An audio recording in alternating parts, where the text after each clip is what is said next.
All right, ladies and gentlemen, believe me, I am freezing here. I don't know what the hell is going on, whether I got the flu or something, but the weather isn't that hot either. So it's about like 71, 2, and, just making me feel kind of bad. 'Cause whatever that was that's hitting America is hitting us, and it's still hitting us.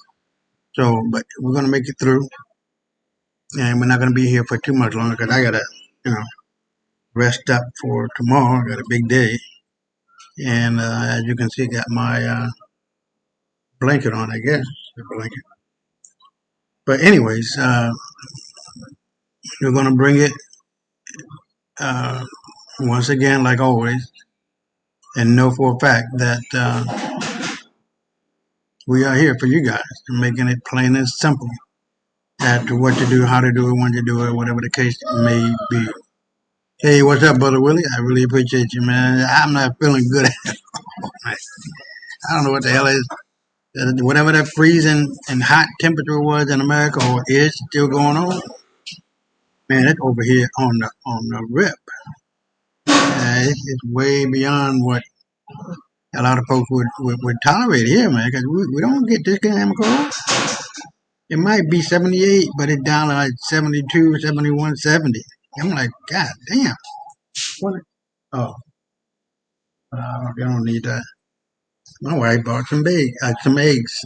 Sorry, talking about I gotta go. But anyway, yeah, it's gonna be a one. Yeah, man, I was thinking about that. Yeah, she's feeling my neck right now. I guess that's a good wife. I don't know. But man, I do not like feeling like this, man. I would like, uh, you know how your mind just goes somewhere and you don't really intend for it to go. You like these stupid ass or kid shows. Man, it was hard for me to get out of that song, get that song out of my head, man. But anyway, it's all good though. I entertain it for a while and then try to sneak back into the room. But anyway, yeah, we're gonna have a live one tonight, brother Willie. And this one, I wanted to focus in on all of the X that I have here. And it talks about how, although the 2006 Jet Li film Fearless was inspired by events that took place in the aftermath of the Boxer Rebellion, Chinese Boxer Rebellion. Let me put that squarely on the map, as well as Bruce Lee's 1971 Fist of Fury. No actors in the aforementioned film, nor any other martial arts film set in the pre-modern China depicts or resembling the black non-Han Chinese.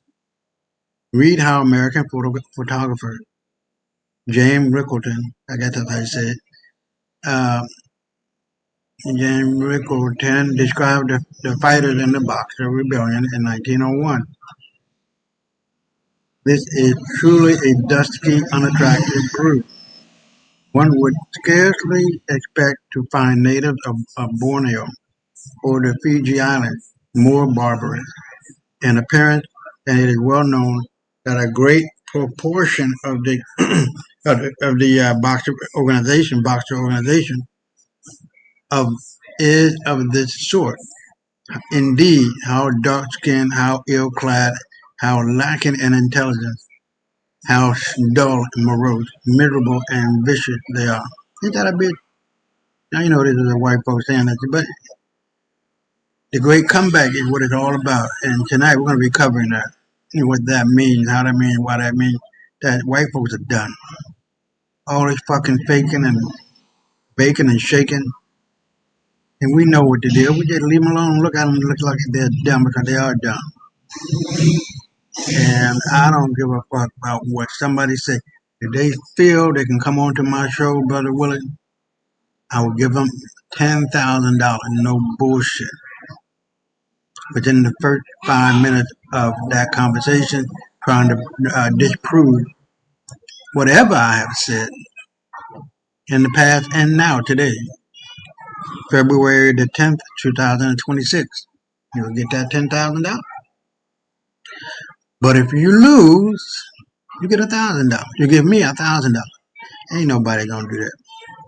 I'm willing to bet my ass on the line, you know what I mean?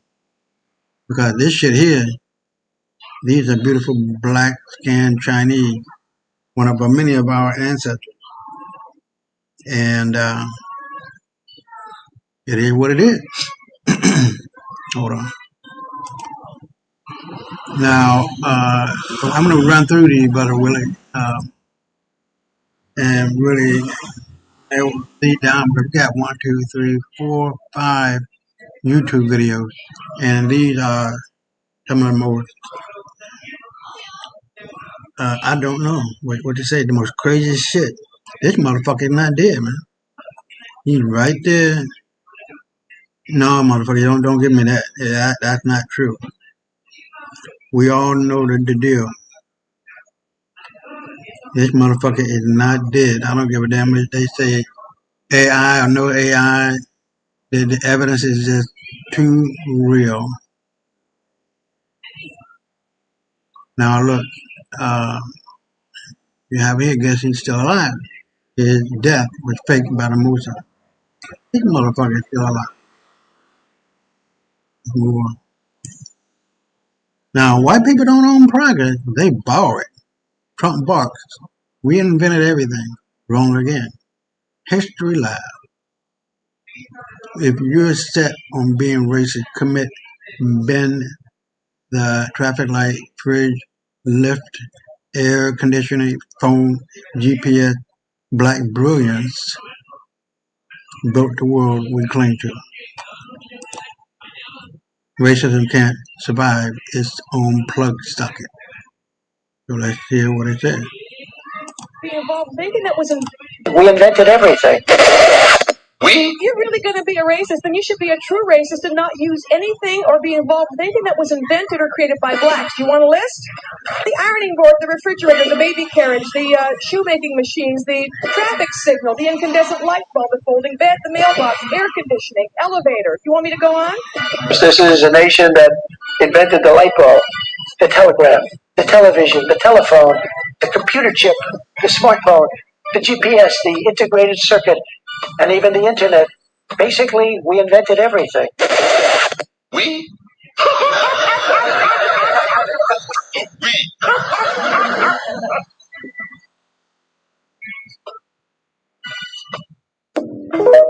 Now I'm going to come back. Hold on. Invented the light bulb, the telegraph, the television. Older boy can the television, huh? Okay. The telephone, the computer chip, the smartphone, the GPS, the integrated circuit, and even the internet. Basically, we invented everything. We? That's laughable, man. But my point is really simple. Black people created America. 13 colonies created by a black king, King James of England, and his sons, grandson, who managed it, King George and King James and King Charles. So Anne wrote the Constitution, which is built upon and based on the Iroquois Nation Constitution. So I don't know what the fuck you're talking about. Let's move on. Here, Pam Bondi said that if we prosecute everybody in the goddamn Epstein file, bitch, the whole system will collapse. That's the point, motherfucker. You white wannabe bitches and bastards, boys and girls, don't know what the fuck you're talking about, know what the hell you're doing. You done fucked up. How do you fuck up $38 trillion in Europe, in France in particular, $4 trillion? That's because you've been stealing and stealing and stealing. You don't know nothing about what you need to do and what is being done, what has been done, what needs to be done. You're the worst inept motherfuckers I know. And I've been knowing you, been dealing with you 53 years. You ain't shit. And history bears that out. You have no culture, you have no language, you have no nothing. Everything you got from black folk. And we're going to get that in tonight. Now, America is done. No more Israel influence. No more war. No more wall kissing. And the wall that what do they call that wall? In Israel. That's not even, that had nothing to do with the Second Temple, bitch. Nothing. Absolutely zero. Nothing to do with Israel. Nothing. That's a fucking lie. No more APOC. Excuse me. No more Israel flags in government. No more dual citizenship. No more Israeli pedos. Get out. America first. So what we're gonna do, we're gonna not only look at some of these, but we're gonna tell white folks, check these nuts, motherfucker. Check these nuts or these nuts. So that's all you really got. And you just jealous of the BBC, bitch. We already know that. And your bitch gonna be swinging on these motherfucking nuts. It's just how it is. They've been doing it in the past. They're doing it now. They'll be doing it forever and ever and ever. And you white boy, you ain't got shit coming. But a hard way to, a faster way to get there and a hardest way to get, the hardest way to be felt. I guess that's how I go. All right, so yeah, we're going to. Oh, this is another one too, man. It's like in Uganda, all this shit is tied to Epstein shit and fucking following these bitches.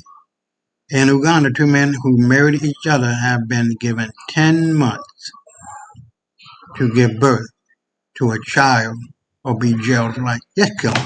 Fuck it. Let's fucking kill them. But it ain't gonna happen. They're dumb enough to believe that bullshit. Fine. So here we are. Yeah, I appreciate that, bro. But yeah, man, I'm going to rest. Man, cause I don't know what the hell it is. I'm walking around like a zombie, man. Your mind gets fogged up and some shit. I'm like, well, damn. You know, all day today I was just covered up with them blankets. But anyway, let me put this in. Let me make sure I get this in order. F 500. All right. Okay, so we'll just run it on through. So the first one dealing with Nick Irving. I walked into a tent full of gay Afghans having an orgy. You see, this shit, man, run throughout, and I'm going to say it. I might get in trouble. I don't know. I don't give a fuck. Throughout Saudi Arabia. Now, you know, Saudi Arabia is famous for pissing and shitting on women who go there and make money off of them pissing and shitting on them. It wouldn't be hard to believe what you're about to hear. I'll be right back. We call them chai boys, like chai tea. We call them chai boys. And how men are for pleasure and only women are for reproduction. Women don't really have a purpose. It's just to reproduce. But when you start to see the little boys with the older men and stuff that they do, then there's this thing that in Afghanistan was like Man Love Thursday. Now that's a thing, guys. Men love Thursdays, all right? If you know, you know. Let me know in the comment section, right? What have your experiences been with Men Love Thursdays as it relates to Afghanistan? And the cultural a shift that essentially will never take place down there, because when he mentioned the chai boys, so the older men, they essentially like sleep with the chai boys, right? They do stuff with them. Now those chai boys will then grow up to do the same thing with their chai boys, and it's just a cycle that just keeps repeating itself. Let's keep listening. And I accidentally walked in a tent. I thought it was like the snack tent where we had like our Gatorade and chips and stuff. I walked into the wrong tent. and I seen about 20 plus dudes. Like, they weren't wrestling. Hold up, maybe I'm not following you here. Man Love Thursday. Because I want to make sure I'm getting this correct. Because you would damn near be beheaded. Like, they don't play homosexuality, Who? transsexuality, none of that over there. Yeah, there was a mission out in Afghanistan. We're in a tree line, and stuff went down. We're plucking some dudes off. Pause. We're taking down some enemy, coming out the tree line, butt naked. And in the tree line, we were pulling dudes. We had to pull guys out of each other. And they had makeshift condoms on of like saran wrap and a bow tie of like yarn at the base of it. And we had to pull some dudes apart out of each other. It's probably the craziest thing that I've heard in a while, guys. But to Nick's point, the stuff that happens down there is pretty accurate as it relates to homosexuality and what those guys do with each other. Right now, again, if you're an Afghan and you experience this, firsthand, please let me know in the comment section. Right, all I've known is things that I've seen and things that I've heard throughout the time that I spent down there, and I spent a pretty decent amount of time in Afghanistan, right? Now, granted, they're pretty good as far as ingenuity, right? Whether it's making a building or making a makeshift condoms, like they do that, right? And Man Love Thursdays, if you're in the military and you've been to that country, like you've heard about it, right? And there's a handful of people within the community that has actually fought and gotten in trouble because they were defending shy boys from being molested or from being had by older men. So that is absolutely a thing right now. As far as some of the other stuff like LGBTQ, they don't have any of that shit down there, right? It's just straight up man on man loving, right? Let's keep watching. Hold on. Yeah. You saw this with your own eyes. Touch the bodies. So you're telling me you guys killed him?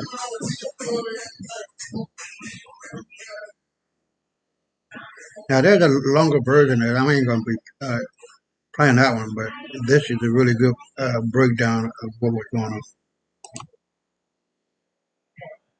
So what do you have? 33 confirmed kills? On that deployment, yeah.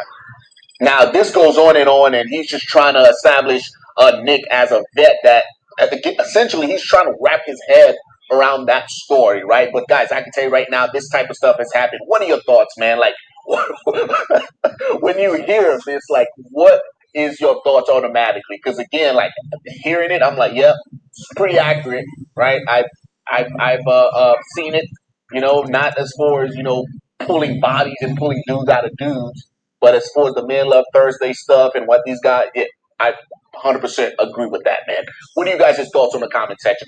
Guys, before I sit in front of you guys here and make any type of videos, I like to grab me a bag of level 3. This one is Dead Drop, right? Probably my favorite brew before I get in front of you guys and make some content, right? Guys, fascinated by the covert world of special operations. Once I got out, I decided to travel to some of these places that I used to only read about and intelligence reports, right? And while I'm down there, the common theme, coffee. All of these places, guys, awesome coffee. This particular batch is out of Medellin, Colombia. While I'm down there, I capture all the footages and I put them in the back of the coffee bag on a QR code so you guys can come on the journey with me, right? If you appreciate what I'm doing over here, guys, grab you a bag of level 3 coffee. Link will be in the description down below. Appreciate you guys.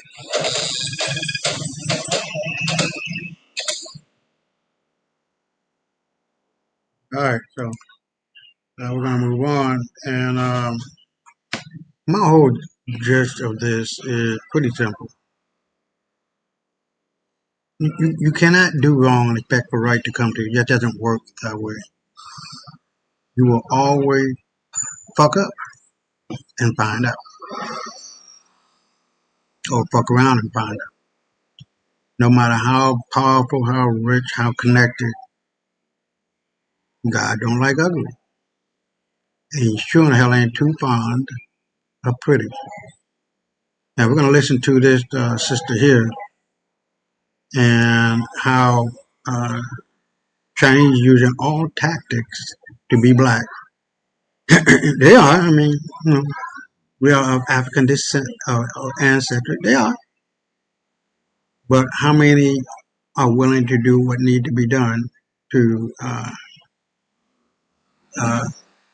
restore that connection back to Africa, back to the greater diaspora, and not the fake wannabe looking white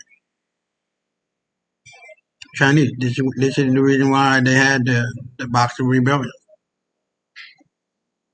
getting rid of the real black Chinese and in support of uh, the light skinned variety of war. So it's only 16 minutes, and I'll be right back. And it's about the Chinese or the Asian people on how they want to now say they are African.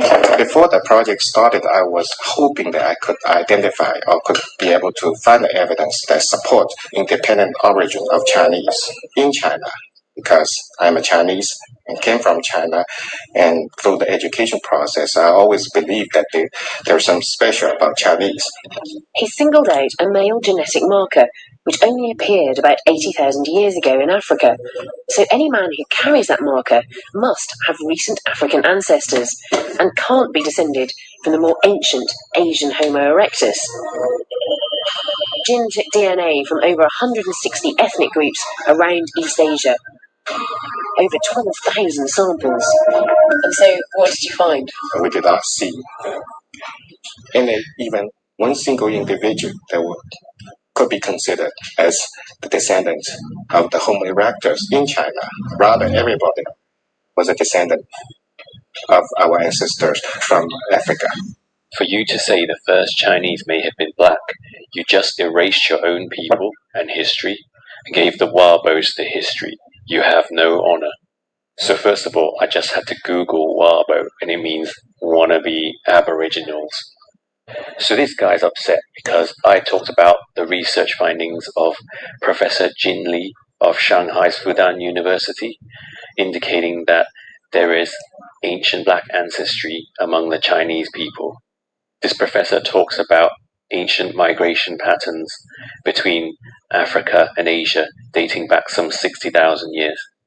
And you can even see the likeness today when you compare the features of Chinese people and the Khoisan people of South Africa.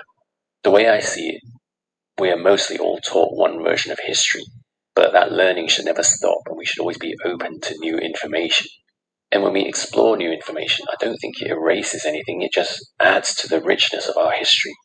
And surely, if we learn that we might be more closely connected than we realize, that must be a good thing, not a bad thing, right? Like, there's this pattern I'm seeing where everybody else that wants to come back in the continent, be it white people, Arabs, now Chinese, they must now kind of show us that they have a lineage of the African descent that they've always denied themselves from. Because if we are to be very, very clear on this, these are people that do not want to look anywhere close to being African.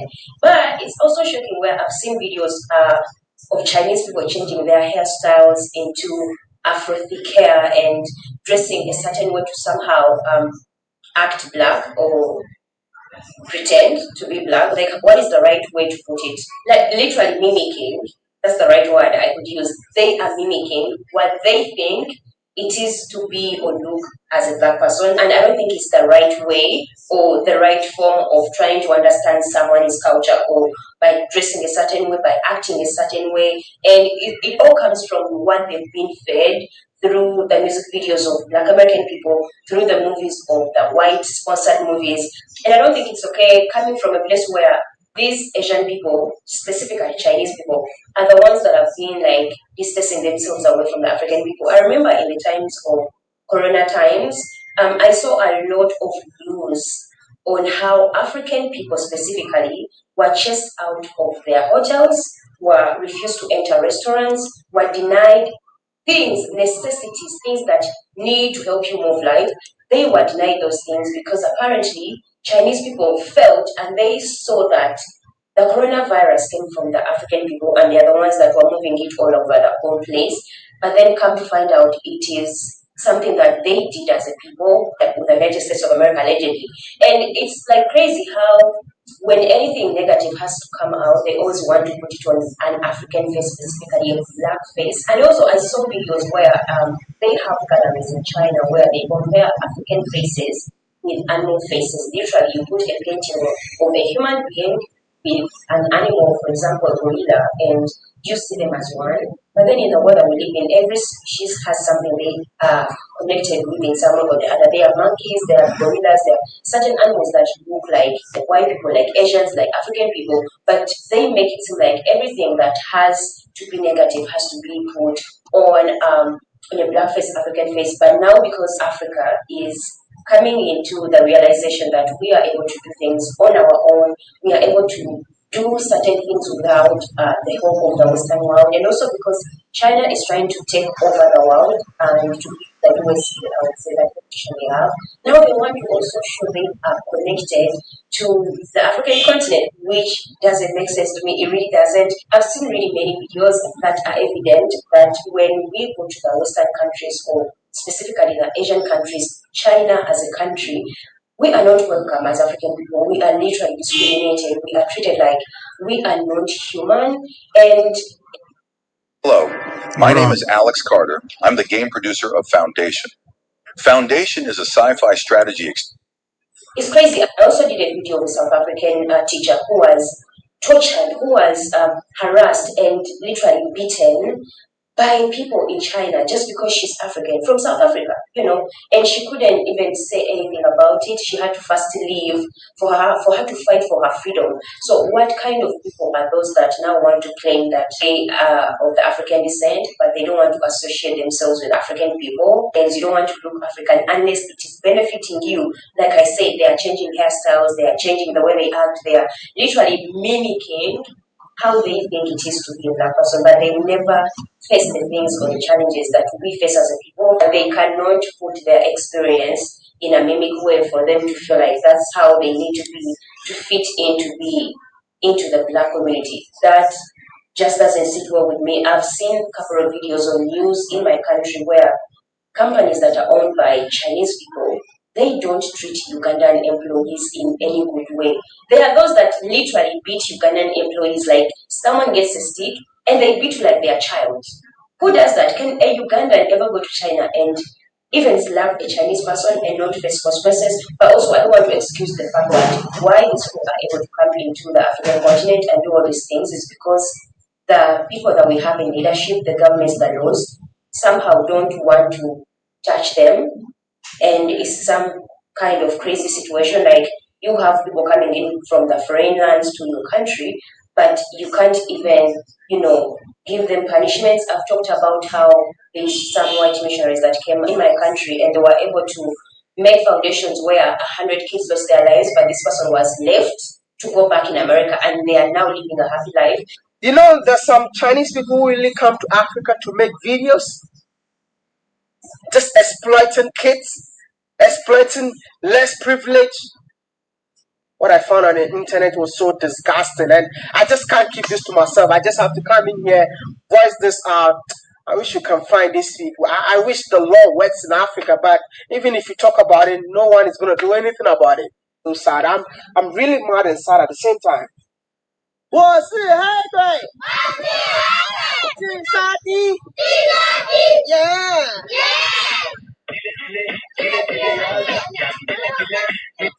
You understand what these kids are saying? Oh shit, hey, great. Direct translation for hey, boy means black monsters. And in another form, I would say that it's what do you call the N word. So was she hey, boy. The next one they are saying is what? Yeah.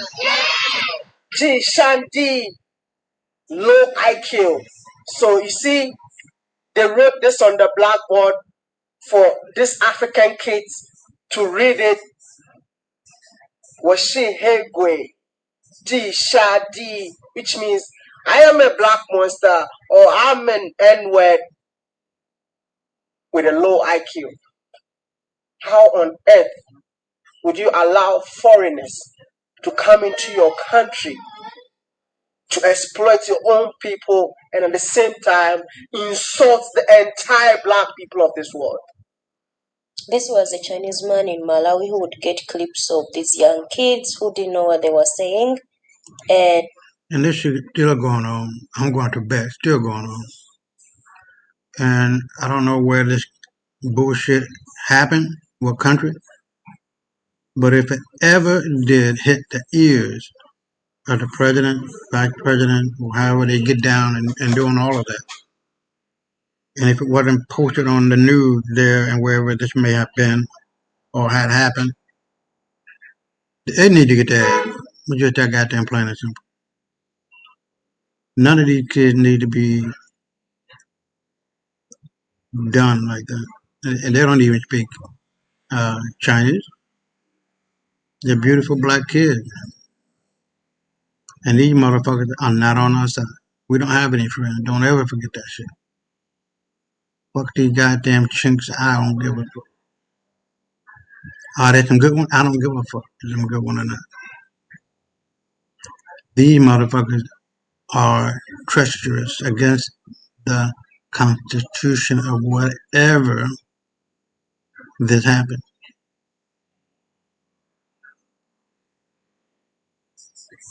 Find them, jail them, because they are fucking with the mental wellness and peace of these young black kids.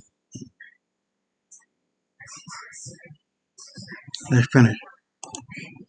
And literally sell them in his country at a big price, where people enjoyed seeing African kids say things that are vulgar. And because these kids were excited, they were just saying things that they were told to do. And it's so crazy because also when these people come, whatever things they do it in the places that are rural, places where there is less education, places where there is less laws and regulations. But that's not something I would say I should blame them a lot. I think we as a people in Africa, in our countries, we should be pushing and putting a lot of pressure on our people in our countries in leadership to create laws that are able to protect us in our own countries. I mean, if African people go to China and they're chased out in, let's say hotels because of COVID, for example, are we able to do the same thing when these people come and do shit in our countries? Or now we're like, no, they are investors, they are NGOs, now we should respect them, we shouldn't touch them, they bring in money in the country. It's like money has really taken that dignity out of the African countries,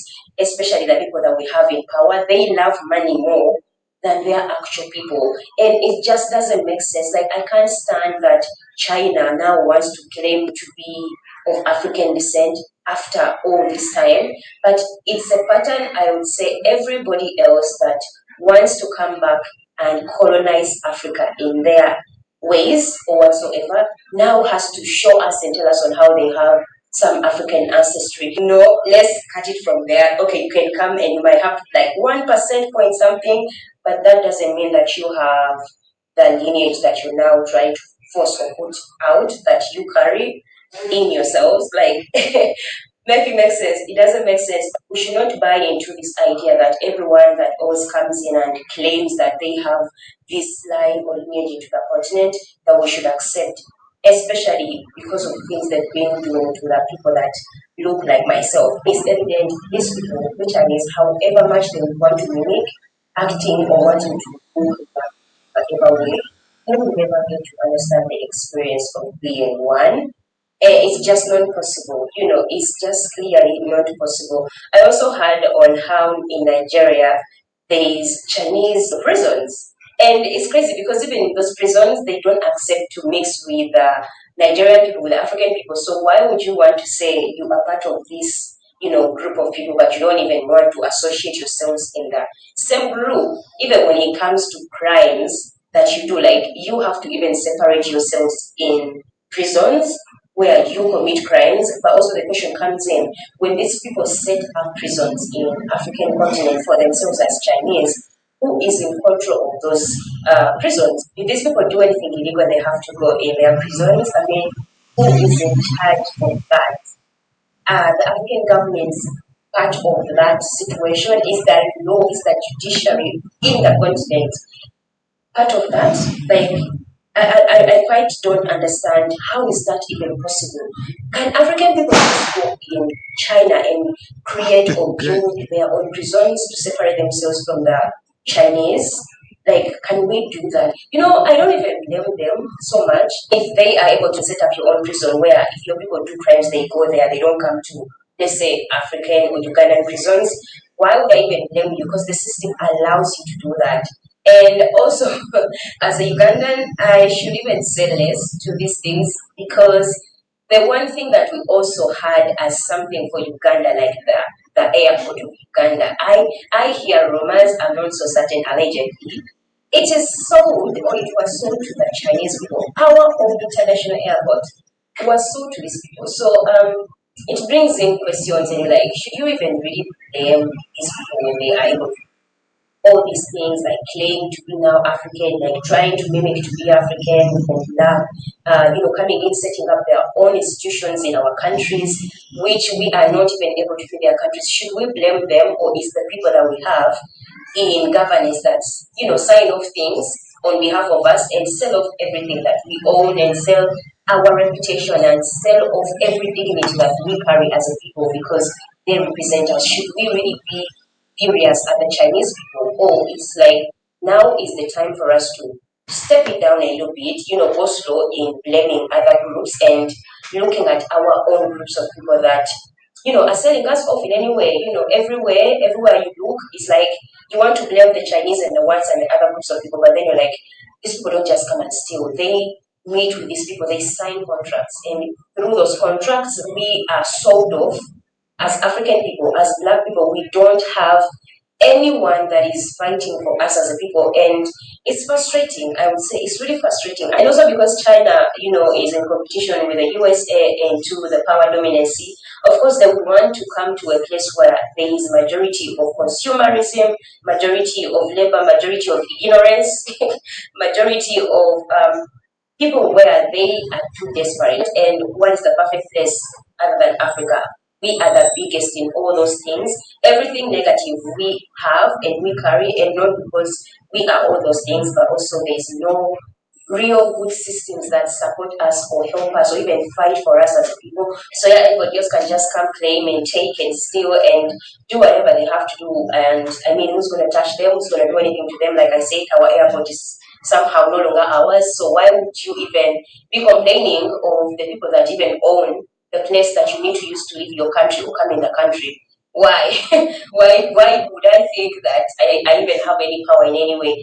And it's really crazy. It's sad, it's frustrating, it's hurtful, I would say. Sometimes you question yourself like, what did we as a people, as African people, as Black people ever do to the creator or whatsoever? Like, what did we do to deserve all these things that are happening to us? Like, everyone else just wants to come and have a piece of us, but we are not allowed to enjoy those pieces of us that we possess, like the resources, the labor, the technology, education, the health, everything else that we have in the continent is not in our power and control. Even politics, where we watch people do things that are better for us, they end up selling us and our resources off. So it's sad.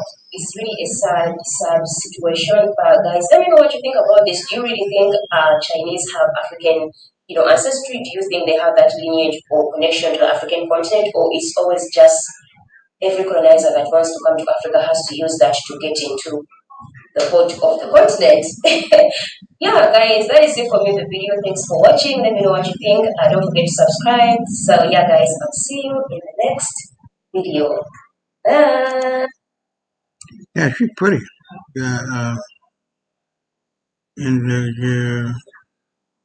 Okay. So I did subscribe, but she's pretty. But anyway, gonna get rid of that one, and really, I'm hoping you guys can see what I'm trying to say. That white folks done got it to the point, and this last video is real. Oh shit! Hold on. But damn it! Boy, that share screen. No, I know I did it right. I'm hoping I did it right. Yeah, it really was on share screen. It was like that, right? Let me know if you guys. I'm sorry, my mind wasn't even on what needed to be on. But let me know if you guys were able to watch the video, not just to hear it. Please let me know, and I would just have to apologize for that one. But yeah, this is the last video that we're going to be showing. What I'm going to be showing as to how evil always destroys itself. It never fails. It's not worth fucking around and finding out. It really isn't. So this one is the famous people who are part of the Epstein file.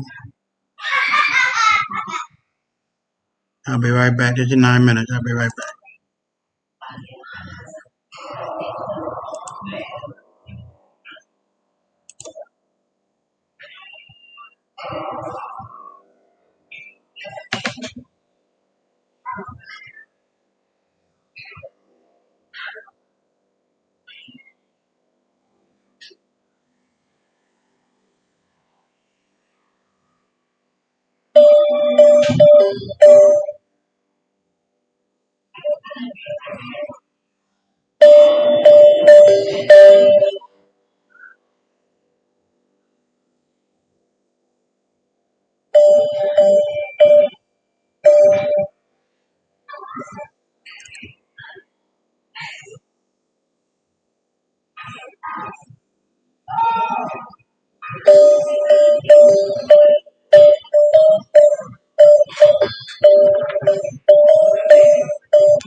Hold on.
I don't want to cut it off, but I just found out too that Sammy Sosa from our country, the Dominican Republic, has been there.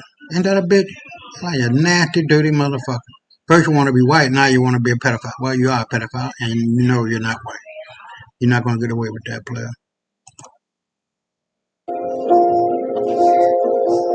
And fuck Bruce Willis.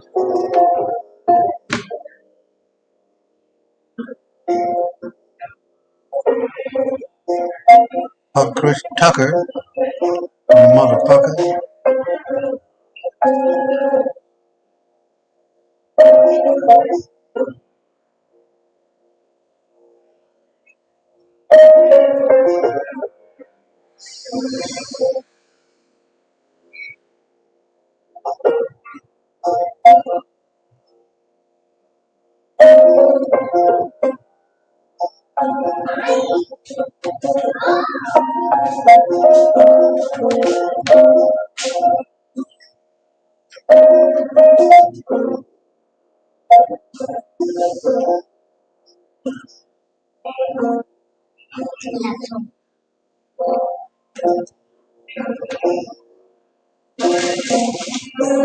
Stay out there. Jacob.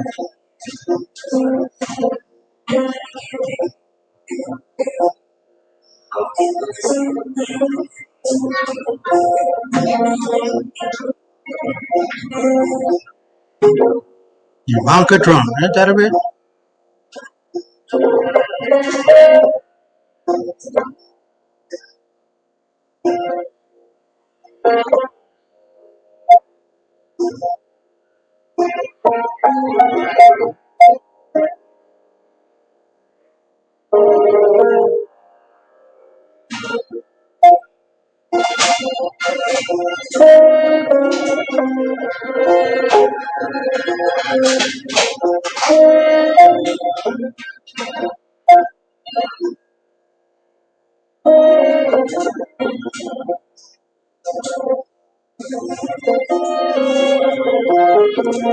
And Deepak Chopra, world-renowned spiritualist, I guess, is a fucking pedophile. And the Dalai Lama. Boy, I tell you, this shit goes deep, man.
All right, so man, there's a whole lot of other people here. You got the Dalai Lama.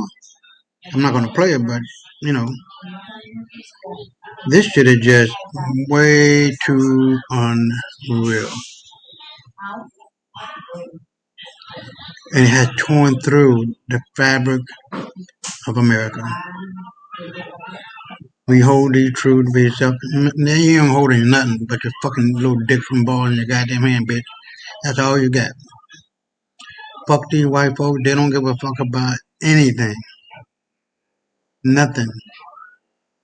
They only care about how they can put their little dicks and their little balls and black pussy. That's what all these wars was about. To be honest, and if you look at the circumstance around it, these motherfuckers are naturally evil and satanic. They don't give a fuck about nothing and nobody. And so we're here, and it's not too long. I think 8. We're going into the second hour now. I'm gonna play it 15:15, and I don't see nobody saying anything. Oh, there you go. What's up, man? What's going on? When you waiting for me, if I'm coming in, if I tell you I'm coming in, Yeah, make the but screen yeah, small so you can see me. I feel you, but I didn't know I've you were been gonna here come for in. a minute now. I wanted to Oh, comment on a few things that you already brought okay. up. Oh, okay. Go ahead. Yeah, no, just I mean, I don't remember exactly what I wanted to say. Do you have any questions or anything before you go to the next clip? No. Go ahead. Yeah, we ain't got nothing but time. We just an hour in, so Okay. and No, I just so far what you've been showing is pretty good. I like the that video by Endegear. I love her, man. Especially when yeah, she say yeah, yeah, bye. yeah. I've been I've been on her Yeah. YouTube page for years, man. Really? That study Okay. that you didn't show the pictures, but I saw that's an old video. That video been out probably 10 years. Oh, wow. Okay. Yeah. The Chinese, But I thought it yes. was. I thought it was.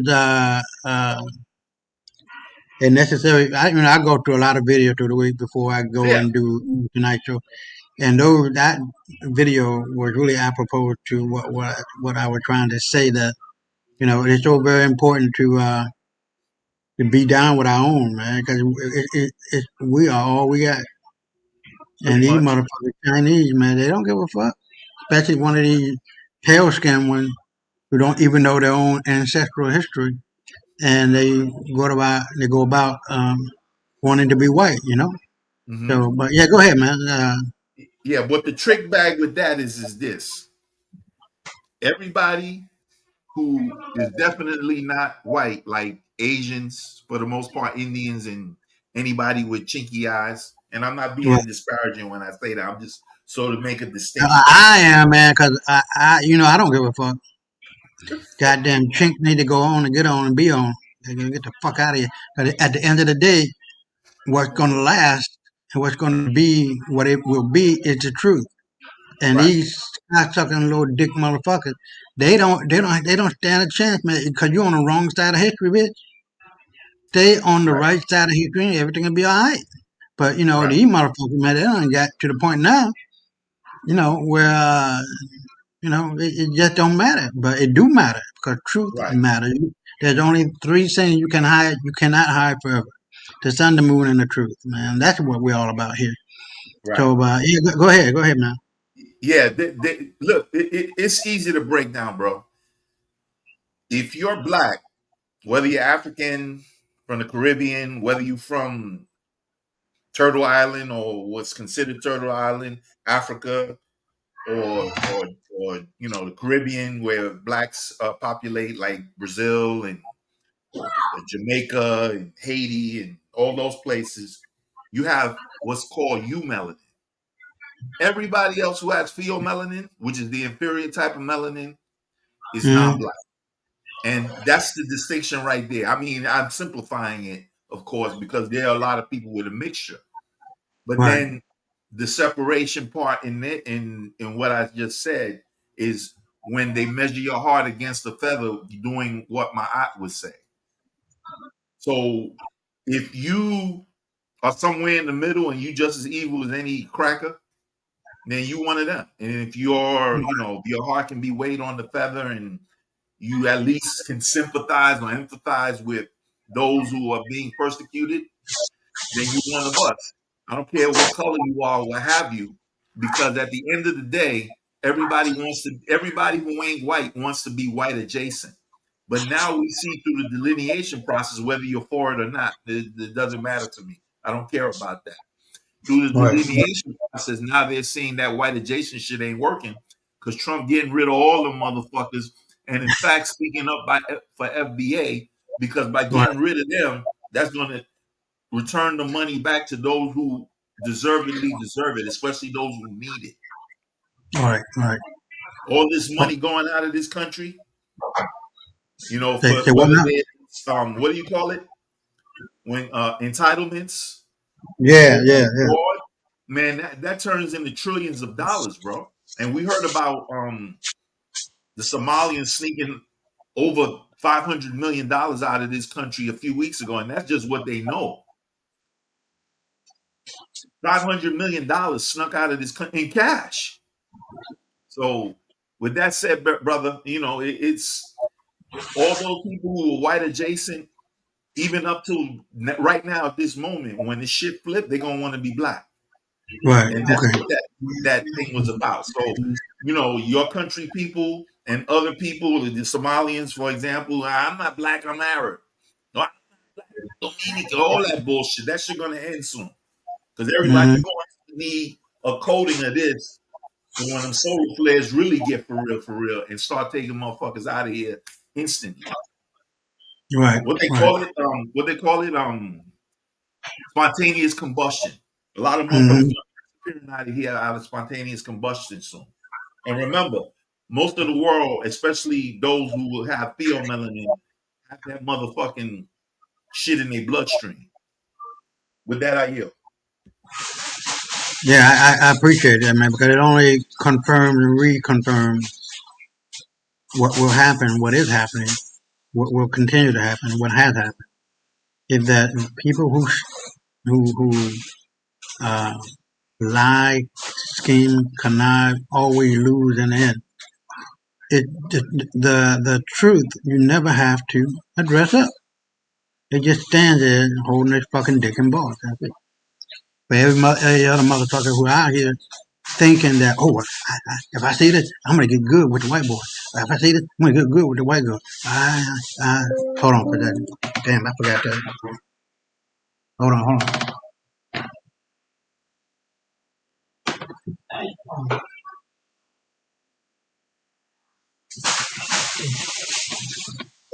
Damn, I forgot to put the computer in. It's about to go out on my ass. But anyways, yeah, man, this is why we fight. The good fight. I ain't trying to be funny. But it's so very, very, very important to understand where we were, where we are, and where we will be. and the operative word is will. And the will of the people, even though Saif Gaddafi was killed, and supposedly, and we know who did it. The thing is that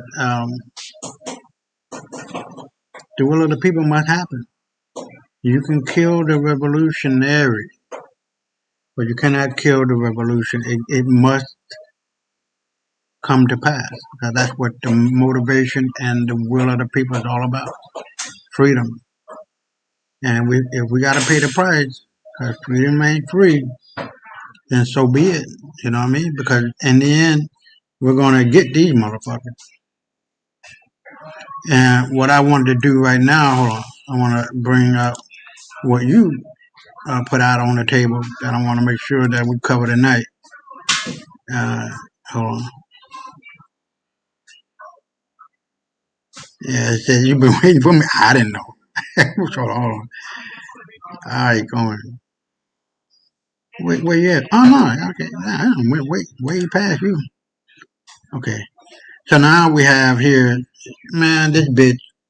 All these motherfuckers they got to get along to go along to be along to become famous and rich and shit. It ain't enough motherfucking money, man. No way, no how. Hold on, these are God children. So I don't have to, this is the one this is the one you sent me. So can you see that what you sent me, bro? Yeah, I gave you the thumbs up. I'll let you talk. I try to mute my mic when you're talking. Oh, okay, So I don't okay, cut you off. okay. Yeah. So this is pertinent. What you put on the table. And I'm gonna read it. It's not that long, and it just goes to show, man, that these white motherfucker wannabes are the worst goddamn wannabe humanoids in the world.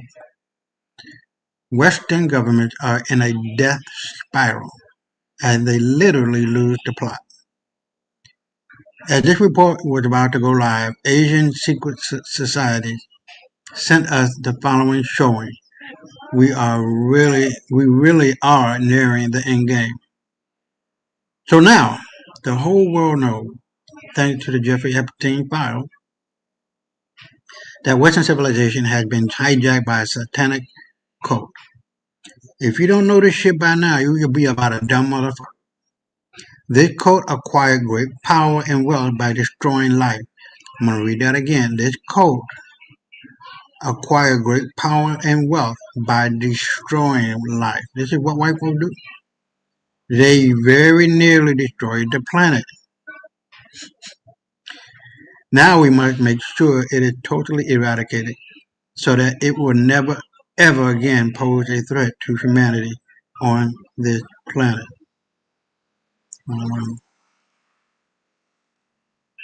The Dragon family, an ancient network of intermarried royal families of both East, West, North, and South, has mobilized for this purpose.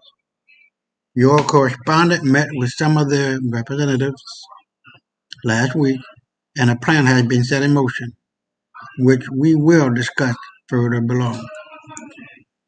What people also need to understand is that no matter how horrific the mass torture and murder of children by our rulers seems, the rabbit hole is about to run a lot deeper than that. We have been living in a world where our development has been held back. Instead of choosing our own future, we were forced to watch and participate in a movie scripted by hidden and evil controllers. The photograph below showing multiple Adolf Hitler arrested after World War II is an example. No matter how many times Hitler was killed, a replacement was installed, and the show continued. Look Now, this picture of a fake Donald Trump, who is supposed to be 6'3", 190 centimeters, golfing with Lindsey Graham.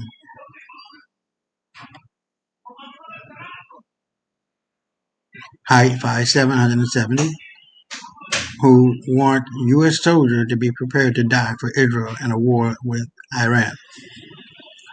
Republican Senator Eric Schmidt is next to Trump, and news articles say he is 6'1".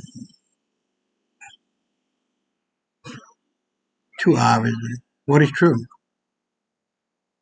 We know there was a white hat Trump who was not involved in pedophilia, now pay attention, and who was trying to drain the swamp. The real commander-in-chief Trump has been missing since June of 25, and now his image is being smeared with a flood of Epstein pedophile blackmail material made using a fake Trump. It is not new that secret controllers of this planet have been killing disobedient leaders and replacing them with actors for a long, long time. In fact, it goes right back to the time of Moses. Remember how all those Jewish leaders in the Old Testament were being smoked one after the other for not obeying the secret controllers? Fast forward, to President Kennedy, Martin Luther King, and Donald Trump, and you can see it is still going on to this day. However, this time something is different. The Epstein file release is now exposing the controllers who kept their identity hidden. In this email, for example, Epstein Terror Planeteers, Peter Thiel, as you probably know, I represent the Rothschild. And this is his email. Peter Thiel, Jeffrey Epstein, certainly not in Saudi. Yet think I will avoid the Middle East for the next decade or so. Should be back in East Coast in late April, May. This was in 2016. Sometime in New York City or on island. Then it goes on to, as you probably know, I represent the Rothschild. I was hoping to figure out a way for the bank that has $160 billion in management can do something in tech. Best client list in the world. Prehistoric product. It can wait. Good luck in China. Good luck in China. Not good luck. Good luck in China. I'll be in Europe again, 20th to the 28th. Then island, if you want to come around the world going west, come to the island. Or if you would like to meet in Saudi at the end of the month. So it goes on.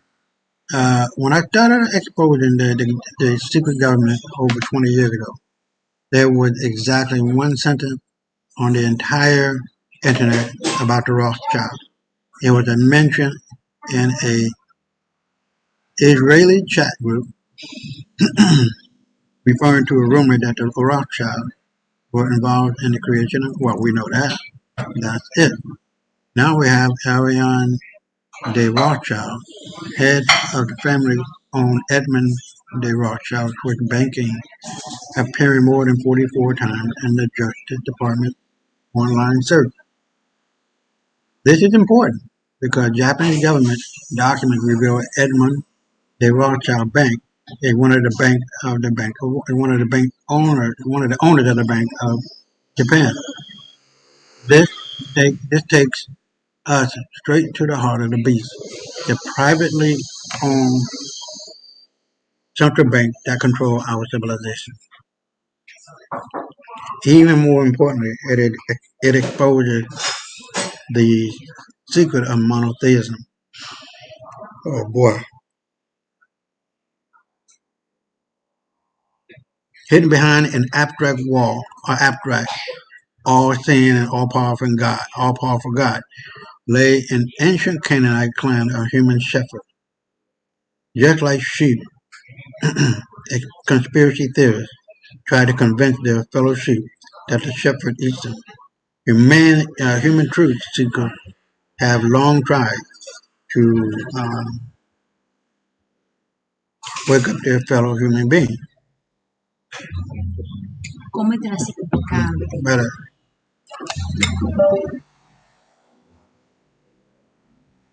fellow human beings.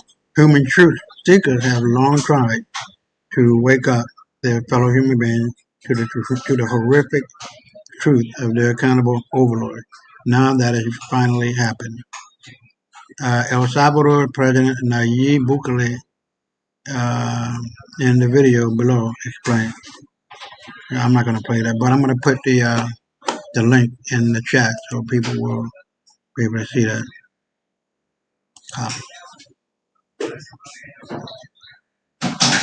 So what are we going to do about it?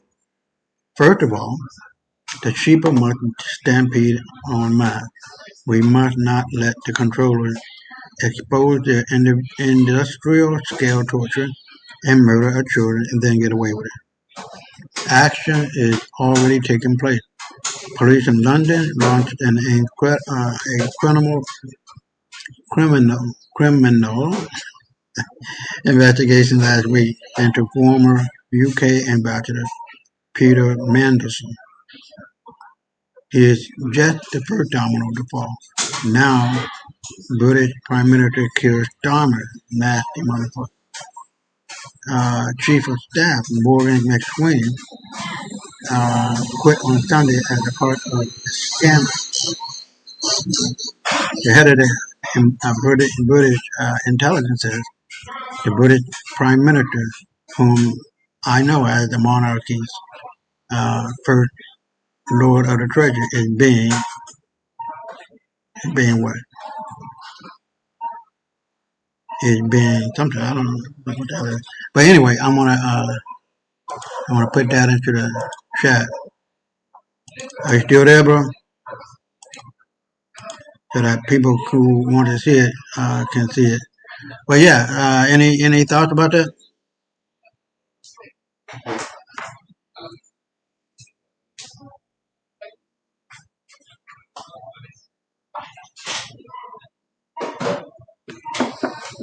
Any thoughts about that, bro? Can you hear me? Okay. Oh, you got put out. Okay. Go Yeah, ahead. it kicked me off, but I came back in. No, I didn't kick you out. I didn't kick you Not out. Don't you. I'm don't saying start the nothing. Don't do system. nothing. But look, I got Hey, my I heart. heard when You I know was it's back. off. When I was off, you called me a stupid month. Now I'm just kidding. No, yeah, there's a lot of stuff, man. You know, these things that we discuss on this show, brother, is hard to explain to most lay people because they don't see it and they're not willing to research what we know where we go, and this is where we come in as important people for those who have ears to hear and eyes to see. So, you could, doubt this stuff, or you could, hear about it and just, yeah, whatever. They just talking hot air or whatever the case may be. But everything's coming down to the last seconds, brother. And like you said, 26 is going to be a year we're going to see some real shit going down. So, like I said a little while ago with the Chinese segment and them, admitting they're African or whatever they saying, you know what I'm saying? A Right. lot of people going to be turning sides, and we see with the delineation movement where that's going. Because if you're not a United States citizen, that every few months it's a different criteria to get rid of people. They're getting rid of people too that been here a long time and they might have resident alien status. Maybe they got arrested once for a minor crime 20 years ago. They're getting rid of them people too. Obama was doing that, but you don't hear about it like that. Right. Right.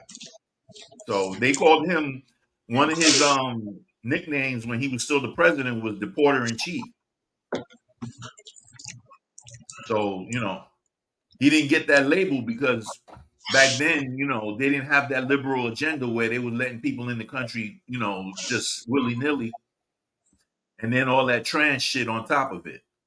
Right. Now, we all know Obama is a transvestite. I don't know, transsexual bullshit. Now, that's Michael. You talking about Michael?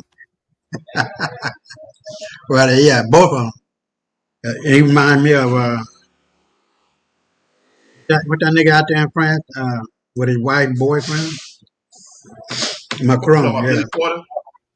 No. We already know about that nigga. I'm talking about Macron. Oh yeah, you talking about Bridget Macron, Hmm.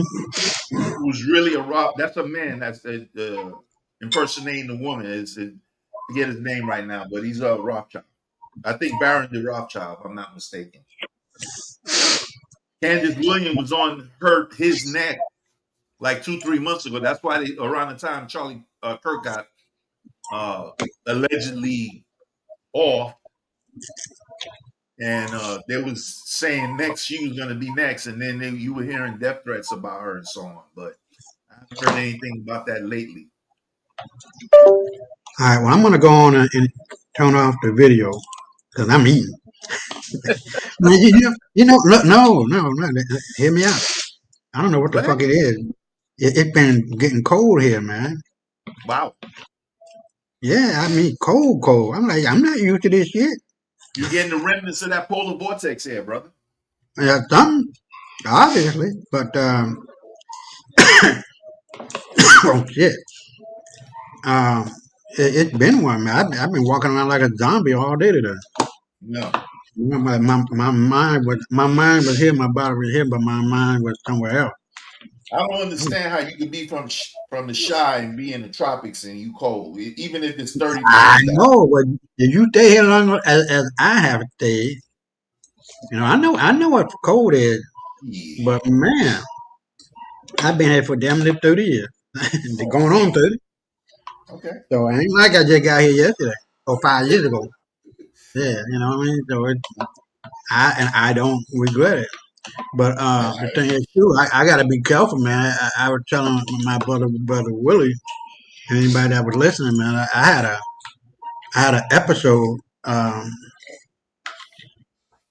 with my health, and right, I had this under wrap, but me, the big old dummy, since I didn't hear from my doctor who was taking care of me, I figured everything was all right, you know what I mean? Because I gotta get back on the camera. My heart was like this, real stiff. It wasn't like I had a bad heart or anything like that. Don't get it like that. But I have hypertension, and back then, like 3 years ago, I just took my black ass to the doctor and come to find out I had hypertension. He put me on the medication. It all went back down to normal blood pressure, right? And I'm thinking, okay, well, I can do this. I don't need to take this shit no more. And not listening. It went on for 3 years almost. And I'm thinking, everything is okay. That motherfucker shot up to 240 over 140.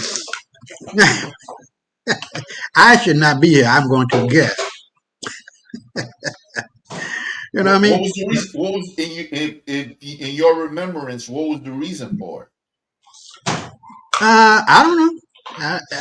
I'm going to assume the hypertension runs in my family. You know what I mean? Nah, nothing runs in families, brother. Huh? Nothing runs in families. Oh, well, I'm just going by what I was told. I ain't like you told there you go, believing in that Western science shit. Let me talk for a second. Let me tell you why. Dr. Sebi learned from a Mexican doctor. He told him, where are your people from? And he said, Honduras. He said, no, I'm not talking about Honduras. I'm talking about before. And he said, well, from Africa. He said, well, you need to find out how Africans eat, because before the white boy started dispersing us all over the world and putting us here and there and everywhere, we were eating what was native to where we were. And so that is the best food you can possibly eat. Now, I'm not saying every hypertensive problem is from diet, Right, but right, if your family went from eating yam and live foods that grew right around you, no refrigeration, no preservatives, no additives added, and you ate the way the native people ate before the cracker came around and started dispersing us everywhere, this way, that way, and the third, you will maintain your health and live to 120 easily. Of course, barring you die from an accident of some sort or something like that. But right. nothing runs the family. So, in other words, if you were to go back to eating like how your people ate 150 years ago or before, Right. before all this shit started getting added to the food, along with the chemtrails and the plastics and the this, that, and the third, Hmm. you would probably get sick every 8-9 years. Because Well, sometimes when the body's in a reactive mode, it's to shed all of the toxins that you've taken in to just get rid of it. That's why you're not supposed to treat a cold. Now, I'm not saying you're supposed to suffer through one. That's when this is really, really intense. But if you just got a cold, you got a little sniffles, you might be coughing every here and there, you should let that run through so all the toxins can drain. That's why you phlegm up when you get a cold, because that's all the toxins coming through your mucous membranes to leak out, so you get rid of all that. Right. So that's why I say nothing runs in family. If you eat appropriately for your, environment and your age and your, size and blah, blah, blah, you can live to be 120. And I'm not talking about living to 120 and being in the bed. I'm talking about, you might not be playing basketball and, running in marathons, but, you still be able to remember things and function and even do basic tasks if you want to. I right, know that right. that's possible because I spent a lot of time in Japan and I met a lot of people who were in their 90s and 100s and they were vibrant and could tell you stuff from World War II and all that shit like it was yesterday, Right, right. in English. So I know what they were saying. It wasn't like a translator was there and they're telling me all this and that. And I don't know if Right. they just bullshitting and, the translator's just talking for them. No, in English. So, we got to get back to how we supposed to be. And we will in the near future because of the times we're in as we speak. So with that, I hear, brother. Hold on. Well, I agree because before Rockefeller got us off of the natural remedies and started putting us on pills and shit, that really fucked us up. But not a lot of people had heart problems, and High blood really, pressure, yeah, diabetes, yeah, cancer. hmm all of that. But now Before the here, now, 70s, before the 70s, it took a smoker 40 years, a 2-pack smoker a day to develop cancer. say what now? Before 1970, a cigarette smoker, would develop cancer after 40 years smoking 2 packs a day for 40 years. So, in other words, most of these people were in their 60s and 70s when they got cancer. And if they stopped early enough, they could still beat it. Now, a pack a day smoker might take them like 15 to 20 years to develop full-blown cancer. Because all of this shit is in cigarettes. Right. So if you were smoking straight tobacco, it would take you about 40 years to get sick. They got over 4,000 different chemicals in these cigarettes, bro. The average cigarette. Hold on, player. Yeah, man. To handle your business. I hear you. So yeah, I agree because my aunt died from both of them. died from cigarette smoking. And it took a long time for that to build up and all that tar in your lung. And your body does have the capacity to heal itself if you allow it, you know. But I don't know. I would assume that would be the case. But yeah, I agree, man. You got to be cognizant of what the hell is going on. Be aware and be wise in your eating habit. That don't mean you ain't gonna die.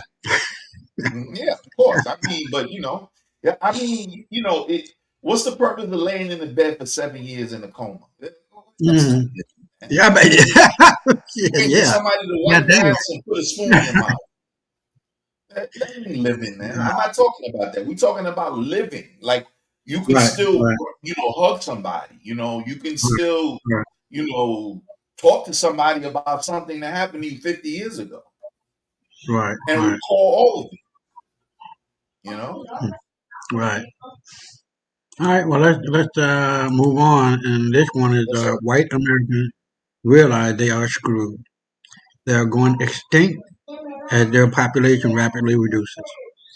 Yeah, I want to do 15-15, and I'll be right back. That the U.S. is in serious decline. I've talked about it from the standpoint of education. I've talked about it from the standpoint of economy. You can talk about it from the standpoint of just about any way that we meet people's needs in this country. People are not getting their needs met. It's hard to say when this decline started. I think you could say that it even started in the 1970s, but I think it became apparent in 2016 when we democratically elected a right-wing demagogue, which is what countries in decline do. And I've been pretty clear since about last summer or so that my continuing to stay in this country is a choice to go through a very difficult time in history. And I also understand that the choice to stay is itself very privileged. And I guess I'm making this video partly as a caution and partly as a call to action. As a country declines, there is this pattern of insane concentration of wealth, and those who own the wealth start to engage in a lot of corruption in order to keep the wealth going. And where there once was order and maybe some facade that there was not that much corruption, that is all gone. And the people who are in the middle and the upper middle economically start to get swallowed up by the wealth inequality. And the typical reaction of people who are supposed to have privilege in the society is that they will fight very hard to maintain that position. And so my caution is to let you know that we are not at that place in history where we elect a different representative. We're at that part of history where we rewrite the way that government works, the way that education works, the way that economy works. It's a much bigger change. We're waiting and holding on while this current thing crumbles. We're not building anything. And for those of us who are more privileged, it is time for us to let go of our privilege and some belief that we are supposed to have more money than the people who are marginalized in our society. One of the ways that marketing gets at us is that it throws the wealth inequality in our face and tells us that we need to pretend that we have more money than we have. And most people are just going around pretending that they are in okay financial state. Herbs don't Hold help on. you heal unless you activate them. Let me explain.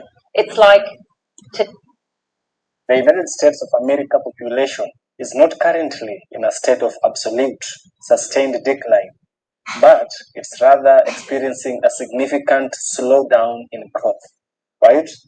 What I basically mean here is that we have reports that the population of American people in general, white, black, Hispanics, immigrants, is slowly dropping. In recent years, 2025, 2024, 23, 22, 21, like from 5 to 10 years ago, America population has been reducing. And this is caused by a number of factors. A group of Black Americans came forward and they gave their speech, they gave their comments, right? It shows that they're in a state of panic, right? So I want us to listen to them, gather their ideas, gather their thoughts. I shall get back by the end of the video, of course, where we shall also have a deep critical analysis. Let's dive in. America is shrinking in 2025 for the first time in 250 years. Even though births are exceeding deaths by about 500,000 people, immigration to the U.S. is collapsing. The foreign-born population dropped by over 1 million people in the first half of 2025 because of either deportation or because they just left on their own. And new immigrants are not coming to replace them. If these statistics bear out for the full year, the U.S. is on pace for a population decline. Never, ever, ever has that happened in the history of the United States of America. Even during the Civil War, when 700,000 soldiers died, the population went up. Even during COVID, when nobody could even move from country to country, the population went up. And a shrinking population is not just a number. It means fewer workers to support Social Security, fewer workers' taxes to help pay for schools and healthcare, slowing down economic momentum, less people to innovate, spend. Is this a bad thing for the United States? Let me know what you think in the comments. Hey man, I'm thinking about moving out of LA. Yeah, you and everyone else. What do you mean? Well, Angela's got a big extra. Hold on.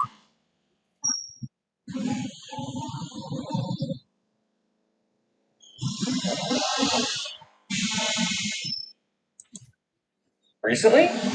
Yeah, more specifically since 2020, Los Angeles actually had some booming population growth, that is until COVID happened.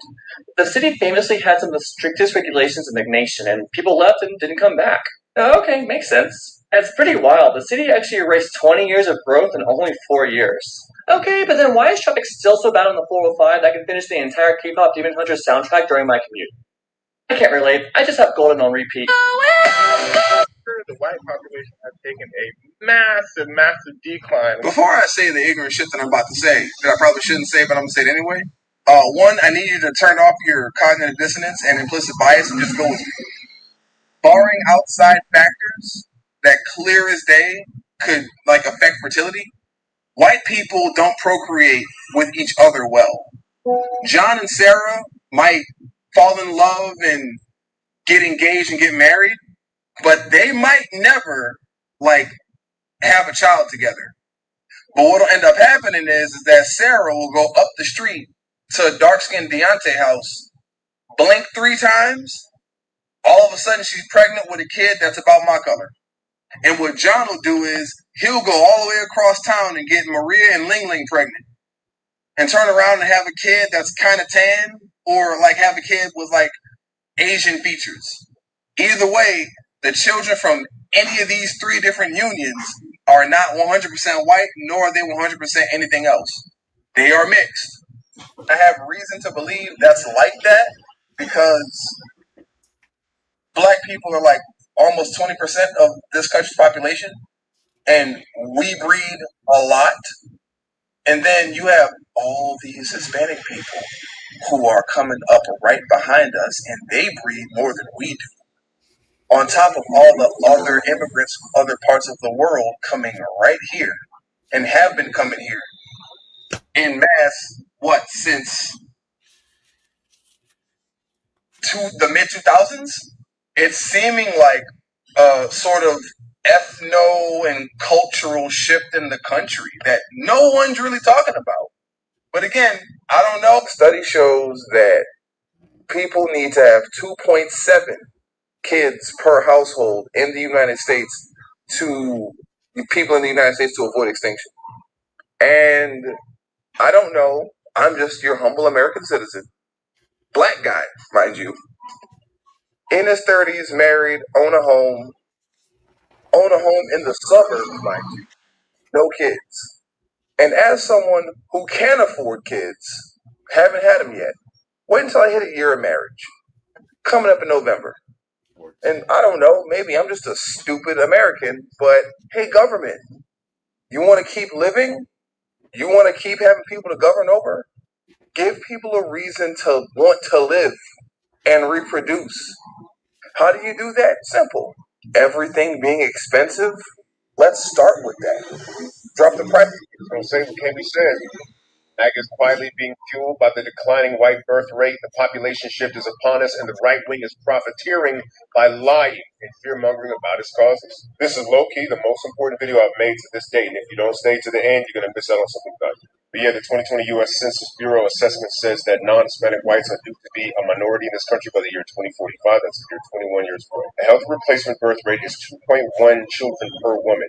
If you slip to 1.9, recover, but it takes 80 years to do. Nobody's ever recovered from 1.8, and the current replacement rate for white Americans right now, birth rate, is 1.6 children. Studies show that white people who are aware of this phenomenon have an increased probability of having hostile viewpoints towards my. Now let me stop that because he dead wrong about that one. Yeah, the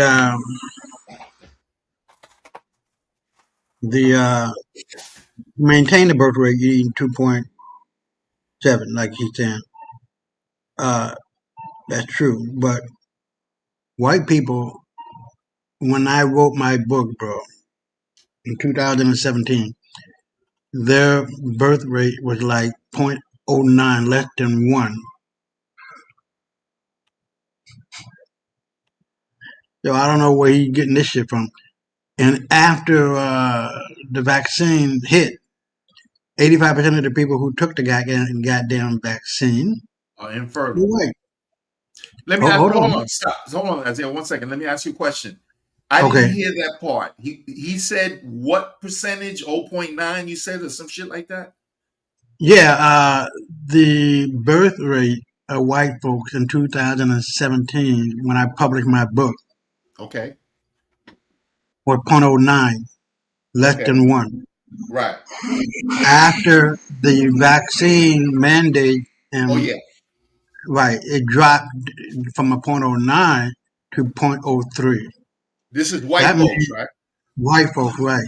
Okay. So this means that they shit is fucked up, Well, really fucked up. I don't know. I'm sure you've come across it. And matter of fact, the guy that you read that's the site that I sent you a few days ago that you recited Right, a few minutes ago, right, Benjamin Fulford. He always says that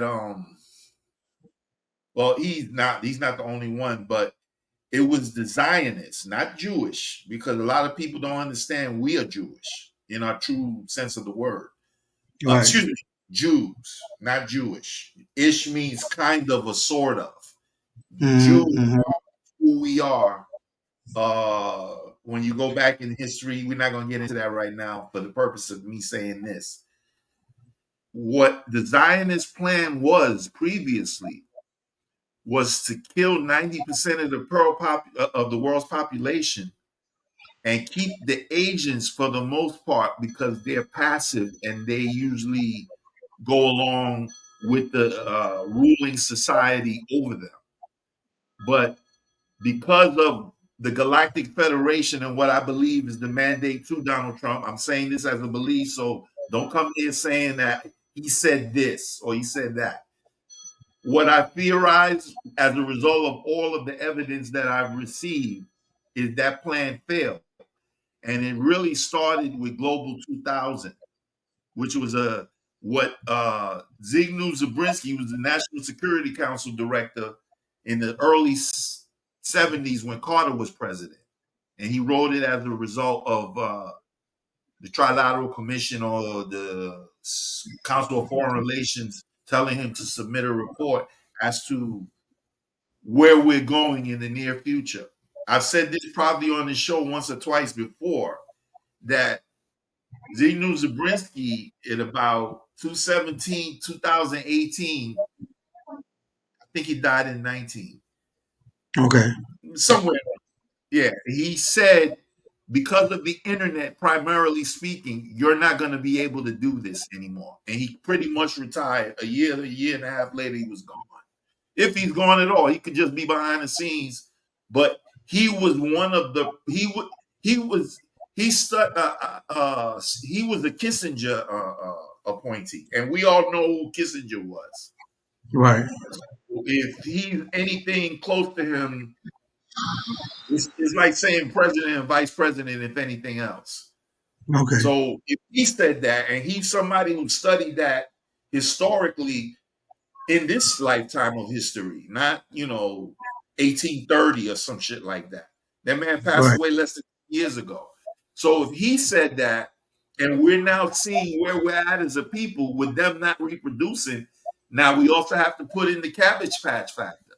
That's something that we're gonna have a show about one day, because Okay. that's a big part of all of this. They never really had. The only time when their birth rate was positive was right after World War II with the baby boomers.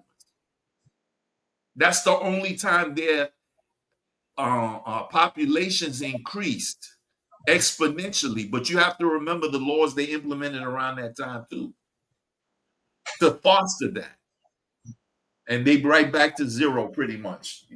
I'm done. I'll yield, brother. Okay.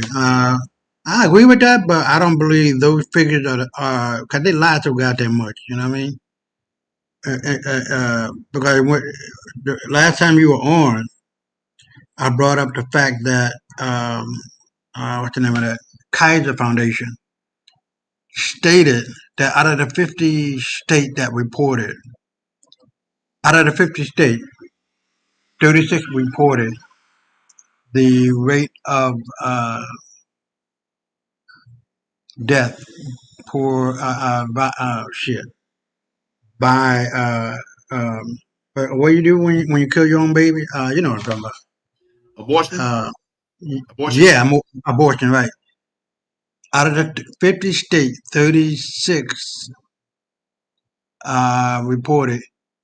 32 were where white people killed their baby more so than black people. So you only have 4 black black states, well not black states, or 4 states where black people were ahead of abortion with white people. So if you extrapolate that out, you can literally add 32, and then add another 10, or maybe even 12. Let's just say 10. That'll be 42, and then you got 8 states where black people are ahead of white people in terms of abortion. So I wouldn't trust what the fuck they're talking about as far as that statistics was focusing in on, because white folks love to lie. But who knows? But let's try to get through this, man, because I got to go to bed, man. I don't want to be pushing myself to the limit, then I fall out. But we're going to, oh shit. We're going to finish this video, and then I'll do the last one, and then that'll be it. Hold on. Gotcha. Minority and immigrants. Canadian journalist Margaret Went wrote that nations that have been upended by right-wing populism all have one thing in common. They are all facing white demographic decline. It's probably why in 2022, Conservative Political Action Conference, or CPAC, held their conference not in America, but in Hungary. There, the right-wing dictator of that country, Viktor Orban, spoke about how he don't let any of that wokeness happen in his country. But his speech wasn't the most telling. It was actually Matt Schlapp, the president at the time of CPAC. Right there in front of everybody, Matt Schlapp connected the fears of a white replacement with their stance on abortion. He said, if you're worried about this quote-unquote replacement, why don't we start with allowing our own people to live? He referred to the scuttling of Roe versus Wade as, quote, a good start.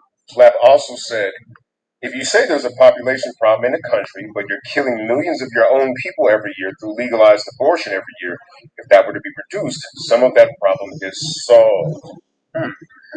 Who is he referring to as like your own people? Someone say, no, he wasn't talking about white people, he was talking about Americans. But that doesn't quite track. See, if the majority population of America birth replacement rate is 1.6 children per woman, then how did our population grow 7.4% between 2010 and 2020? The answer? Immigration. And based on Schlapp's other stances, I don't think that it's immigrants who he's referring to as his own people. Great replacement is not the first time I've heard about white Americans' fear of changing demographic. First time I heard about it is when I went undercover in the alt-right. There, they referred to it as something different, white genocide. Now, if you frame something as genocide, the only logical response to that genocide is war. If you think that immigrants and race mixing and LGBTQ folks are the reason for this quote-unquote genocide, then of course you're going to respond with boots on the ground. Maybe that's why you have far-right militants training for this mythical race war they're all preparing for. Maybe that's why you have groups of mass vigilantes showing up to drag shows. Maybe that's why in Project 2025 they describe deporting millions of immigrants by force and deploying the military to the border. When race mixing and mass immigration and LGBTQ issues are causing the white population to drop, why is China's population plummeting just as fast when none of these factors are present? Oh yeah, you didn't know? Yeah, the population is collapsing. Some people say, well yeah, that's because they got rid of all their girls a generation ago. Okay, maybe they did, but Japan didn't. Their population is crashing. You think they got it bad? The lowest birth rate on earth? South Korea, 0.84 replacement rate. Negligible immigration, no BLM, no trans kids with purple hair defending their pronouns. What's going on? This may be the culprit is not white genocide, but another little-known phenomenon known as demographic racism. In societies with higher education, people delay having kids. Specifically, women don't lay up as brood mares for their husband. Their reproductive cycle shortens because they're pursuing actually like self-actualization and education, and they have less children. It's no coincidence. Countries with the highest birth for women, lowest education for those women. So what does Matt Schlapp and the conservatives do? Try to regain control of population legislation, starting abortion. Maybe get laws passed that end no-fault divorces, even though when you have no-fault divorce, female suicides drop by 20%. Maybe wage a culture war against queer folks, even though queer folks actually still be having kids. And even though the border is broken and does need to be fixed, fixing it ain't gonna solve this problem. But look at how they've radicalized people into thinking that it will. You got people using the wrong tools for the wrong job, ending up becoming the very folks in history that you don't want to hear about. Okay. What will raise the native-born American population? Actually, a livable wage sooner. All you hear from young people is, I would love to have kids, I would love to get married, I'd love to be stable, I just can't afford it. See, if you raise the country's wealth and you raise expenses, that suppresses the birth rate. But if you raise the wealth in childbearing age and decrease the cost of having kids, that explodes the birth rate. And we know this because we did this after World War II, and it caused the baby boomer generation. Pound for pound, take-home pay when adjusted to inflation was about 4 times as it is today. That generation wasn't stable enough to have a lot of children because it was trading crypto and had OnlyFans and was driving Uber and reading Rich Dad Poor Dad. No, the economy was set up that one income could take care of the entire family with savings and retirement. In other words, if you have a livable wage at a young age, ease debt burden, and subsidize the cost of having kids, those kids will be had. While all of these measures have been called socialist by the same people who want the native-born population to grow.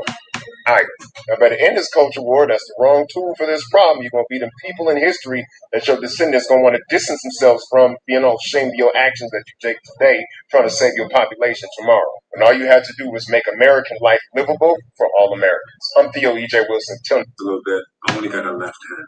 Long story short, I don't want to get into it.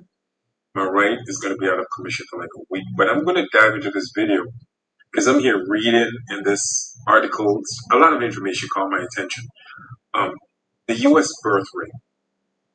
So this is where I'm going to go with the topic. So, but before I continue, I want you guys to look at this graph.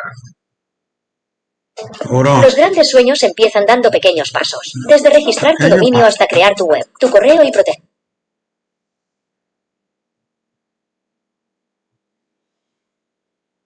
Okay, now you've seen the graph. Anyway, guys, the largest the U.S. birth rate have ever been was right before World War II. It was at like 3.9. Keep in mind, for the U.S. to sustain a consistent civilization, the birth rate has to be 2.1. Okay? Now we're at 1.6. I'm going to repeat that. We're now at 1.6. We have been in decline since 2006. No one's talking about this. Japan, even worse than the US decline. China, worse. Worse. Folks, I have one question to ask. I'm in a lot of pain right now, so bear with me. And I guess my brain will get discombobulated a little bit because I'm on some, I took some Tylenol So for the pain. So bear with me, guys, if I get all over the place. Anyway, how is it that if you ask Google, are we having a population increase? They said yes. Everywhere you go and ask this question on any website, the population is growing. I show you a graph of the U.S. population. It's been in decline for close to 20 years.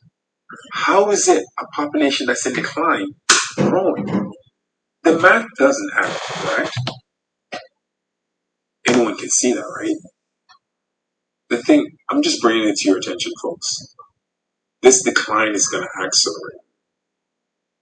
And if you can dig into this a little bit more, please do. I don't want to get too much into it. I don't want to mention anything. I don't want to say too much on this video because they tend to flag my video. But I'm just bringing it up so you guys can. I plant the seeds and whatever you guys want to do with it. You can, if it resonates with you, do more research on it. Even Elon Musk said it, that if the birth rate is way below than what is expected to make the nation continue, you're not going to have any nation. Wall Street Journal said the same thing. If your birth rate is below than what's required to let the civilization continue of that nation, if it's below it, it's not going to happen. You're going to die and decline.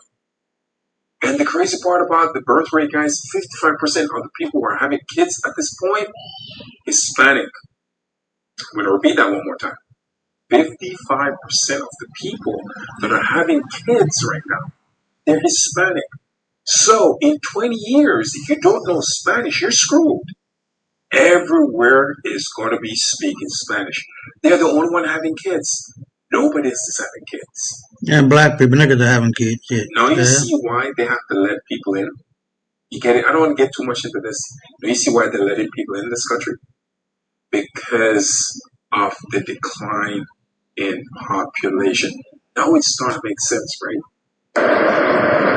So after carefully listening to this video, here's my deep critical analysis. As I promised, you see, we have the main reasons why these people are in panic, why they are saying American population is reduced. There's a reason for that.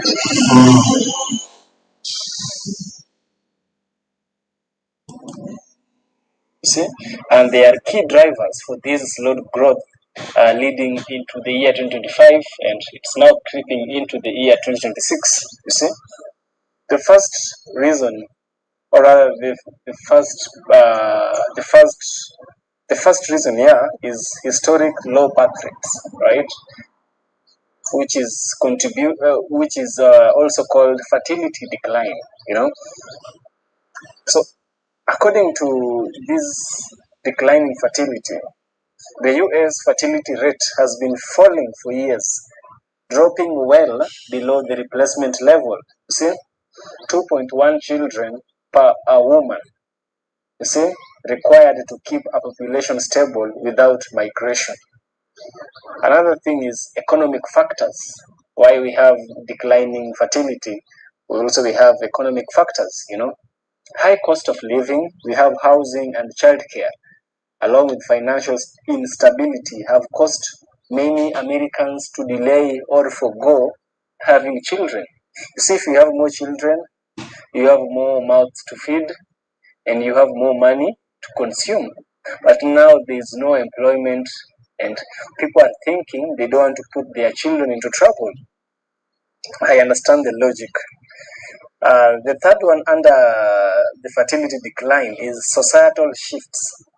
You see, we have some changing social norms, with more individuals prioritizing careers or choosing to remain childless. These societal norms have accelerated this trend of not having children, right? Career woman, career man, independent woman, dependent man.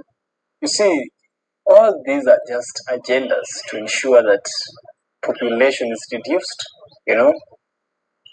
Another one, we have increased mortality rates. So we are done with the historical low birth rates, which is the fertility decline. So we are on increased mortality rates, aka aging population. See, the aging demographics.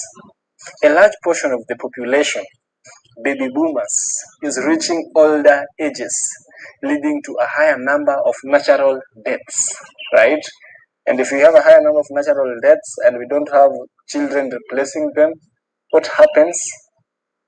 There's a population decline. Also, we can't forget what COVID-19 did to those Western countries, including America. You see, the pandemic caused a significant, albeit temporary, surge in deaths and long-term health issues that increased the overall mortality rate, right?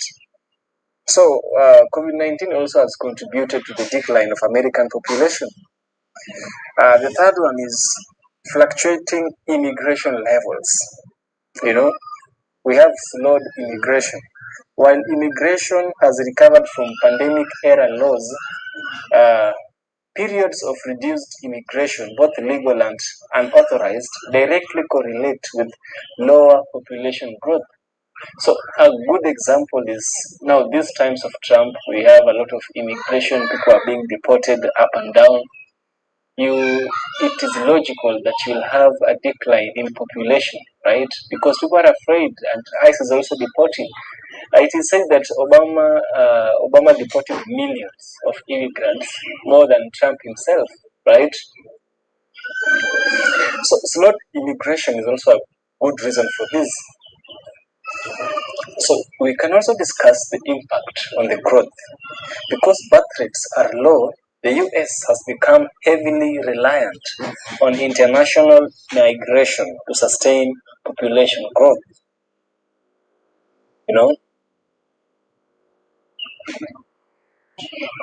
while the US Consensus Bureau projects continues, albeit the slow growth rather than absolute collapse, the convergence of these factors, low birth rates, high deaths, and volatile immigration, has caused the slowest population growth rates in the US history during the 2020s. US population growth has slowed significantly between 2024 and 2025, reaching its lowest rate since 2021, driven primarily by a sharp historic decline in net international migration. While the population is not an outright national, while the population is not in an outright national or absolute decline, you know, it grew, for instance, by 0.5% to 341.8 million people. The pace of growth has slowed down significantly from 1% of the previous year, with projections suggesting the possibility of a shrinking population in the coming years if current trends continue, right? So here are the primary reasons for the new growth. You see, the declining population growth in 2025. We can't speak much more of this new year, 2026, the time of creating this video. What we can speak of much is the is 2025 backwards. So this is the data of 2025. Historic drop in international migration. The net international migration fell by over 50% year over year, dropping from roughly 2.7 million people in 2024 to 1.3 million people by June 2025. This drop is linked to intensified immigration enforcement, including border shutdowns and increased deportations. We have declining birth rates and fertility.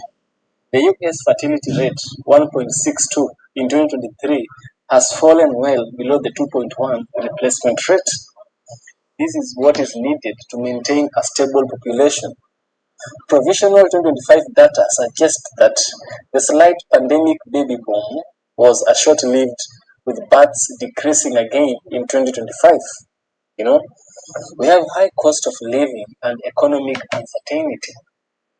Many Africans, or rather many Americans, are waiting longer to have children or choosing not to have them due to concerns over the cost of housing, childcare, and personal or rather overall economic instability. We also have the aging population and increasing deaths. The US population is aging with a high proportion of baby boomers entering retirement. As the median age increases, the number of deaths relative to births has increased, shrinking the natural increase of the population. We have also the state level declines. While the national corruption grew slowly, 5 states, California, Hawaii, New Mexico, Vermont, and West Virginia, has experienced an outright decline in population by 2025. California, for instance, could no longer offset its domestic out-migration with the international migration in 2025. The Congressional Budget Office, projects that without sustained immigration, the U.S. population will begin to shrink by 2033 due to these factors. But the panic, I think the panic is legit. Whatever is happening in Japan, is like exporting people to come and populate their areas. You've heard those news. Japan calling people inside to populate those empty towns.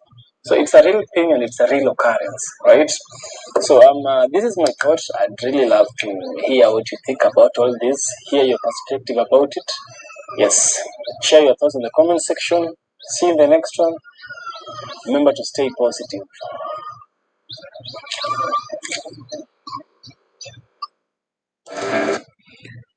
All right, so we're down here at the last one, man. You got anything you want to say?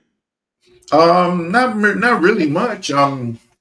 Everything is a repeat of what you just said. Well, what we've said all show. So not really. Right. I mean, it's just statistics at this point.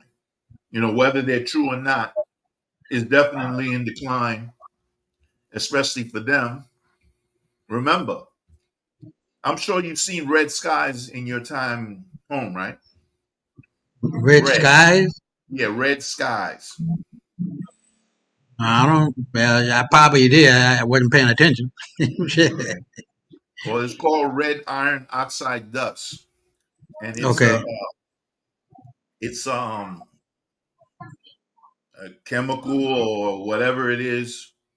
The Anunnaki are sending down what's called red iron oxide.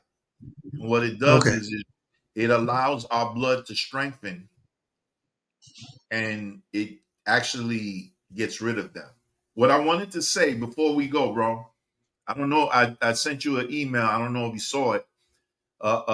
If you read that little commentary that I put into the studio chat, something you may want to read, or I could read it. It doesn't matter. I think that people should know because it's part and parcel along with what we're talking about. Because well, go ahead. I'm looking dead at it. Go ahead. Okay, but before I say that, I'm gonna say this. Remember, when Trump ran for office, and ever since, right, it's been an epidemic of the white boy dying of fentanyl, and you don't hear about it anymore. They're still going. You just don't hear about it anymore. Or they'll fake it and say that he died of COVID or something. But he OD. Maybe he's a high functioning person, but he's still on fentanyl. Who died? Trump? No, I'm saying whoever's doing it. Oh, okay. Yeah, because remember when he turned it from a drug epidemic to a national health crisis? Right. In the beginning of his first administration, when you was hearing about how many people died of fentanyl, it was almost like the Gulf War.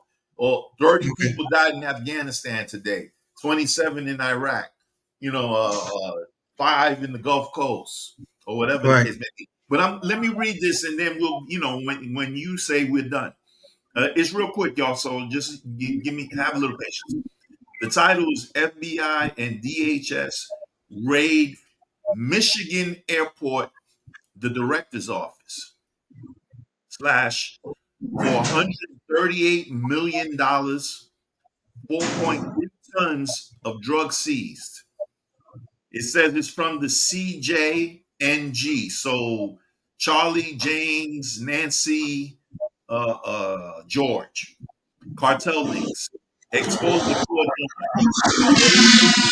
inside Detroit Metropolitan Airport, a normal executive hidden behind the door, millions in cash, tons of cocaine, fentanyl, encrypted devices, shell companies, altered shipment logs. Investigators say the director used his access to bypass inspections, seal shipments, and move cartel cargo undetected. You hear that, right? This ain't no boy on the corner selling nicks and dimes. This is in a Right, major right, airport in right. a major country in the world. This was no simple corruption. It was a multi-year criminal operation embedded in one of America's busiest airports. Consulting invoices falsified. Night shift operations exploited. Access badges manipulated. The pipeline stretched across Michigan and toward international borders. Remember, Detroit is on the border with Canada, right by Toronto, and that's a major venue as well. Authorities warn this may only be the tip of the iceberg. Federal agencies are now reviewing airport security nationwide. Questions remain.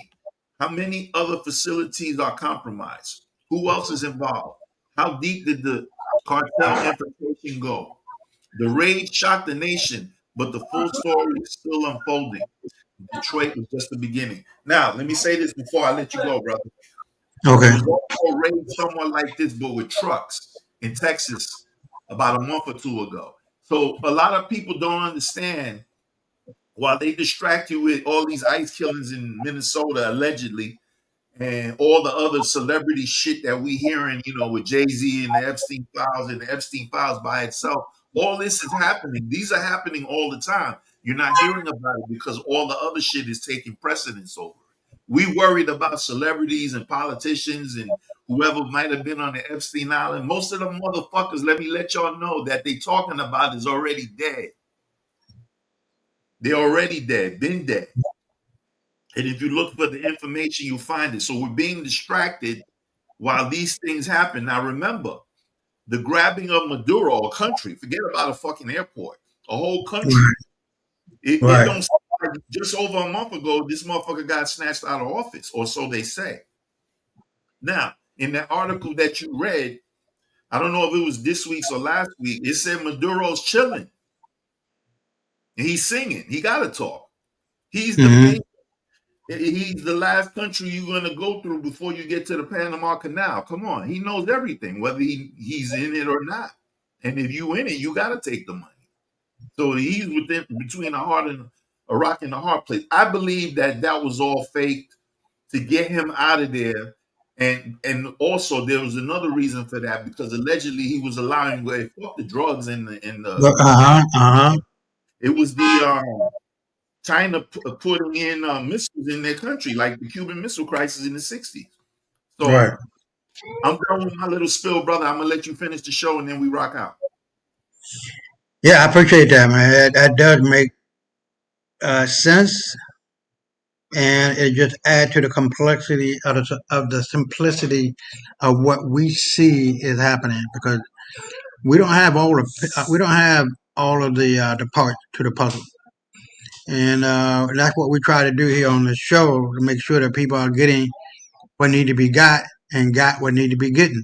You know what I mean? Because everything that the conspiracy theorists were talking about is true. There's no ifs, ands, or buts about that. And for anybody who can look at this and don't see it, it's because you don't want to see it. I know you say conspiracy theorists, but in such a case, it's no longer conspiracy theories. You know what a lot of people in the movement are calling it now? Right. Conspiracy pattern recognition. Right. You got that right.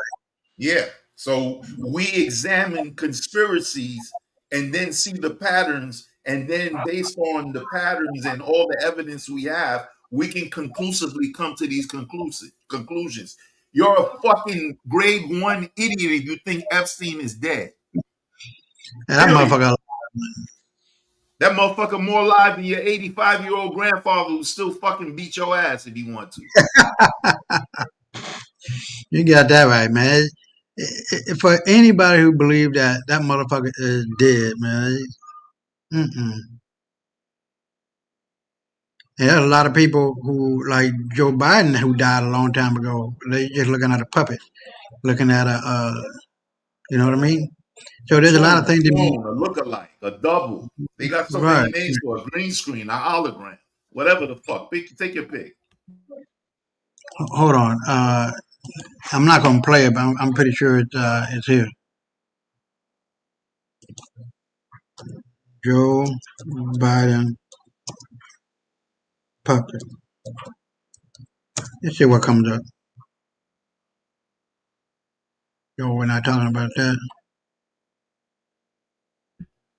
I just put an article up on my blog a few days ago that said Joe Biden was played by a guy named Arthur Roberts from New York City, who's a BI. He's an actor, right? He was an actor, right? Yeah, he's still alive. Yeah. Some say Jim Carrey. Yeah, a lot of these people are dead who Trump supposedly put into because I don't see it here, put into the camp, and you know they died. You know what I mean? So, but yeah, we'll look at that at some point later. But I gotta go to bed, man. So they're gonna be the one that's gonna break it all open. I'll be right back. The empire is crumbling faster than they can hide it, and 2026 will be the year desperation turns into acceleration. Watch what happens when power gets nervous. Assalamu alaikum, it's Sister Samila. Today we need to talk about something that the mainstream media will not tell you, something that Western leaders are desperately trying to mask with propaganda and distractions. We need to discuss why the decline of the Western world, which has been happening in slow motion for decades, is about to hit accelerate in 2026, and why their own desperation will be the catalyst that speeds up their collapse. Allah says in the Quran, Surah Ar-Rum, verse 41, corruption has appeared throughout the land and sea by what the hands of people have earned, so he may let them taste part of what they have done that perhaps they will return. The West has sown seeds of exploitation, domination, and injustice for centuries, and now the harvest of their actions is coming due, and it is bitter. Let me paint the picture clearly so you understand what we are witnessing. For the past 500 years, the Western world, primarily Europe and the United States, has maintained global dominance through a combination of military force, economic manipulation, political interference, and cultural imperialism. They colonized nations, extracted resources, enslaved populations, installed puppet governments, and created financial systems that kept the global majority in perpetual debt and dependency. This was not accidental. This was strategic. This was the foundation of their wealth and power. But empires do not last forever. History shows us this pattern repeatedly. Rome fell. The Ottoman Empire fell. The British Empire, on which the sun supposedly never set, fell. And now we are watching in real time as the American Empire and its European satellites enter the terminal phase of their decline. The signs have been visible for years. Crumbling infrastructure, declining life expectancy, rising inequality, political polarization, loss of manufacturing capacity, mounting debt, endless wars that drain resources without producing victories, and populations that no longer believe in the institutions that govern them. These are not signs of strength. These are symptoms of systemic decay. But here is where it gets critical. Declining powers do not go quietly. They do not accept their diminishing status with grace. They do not step aside and allow a multipolar world to emerge peacefully. Instead, they get desperate. They get aggressive. They lash out.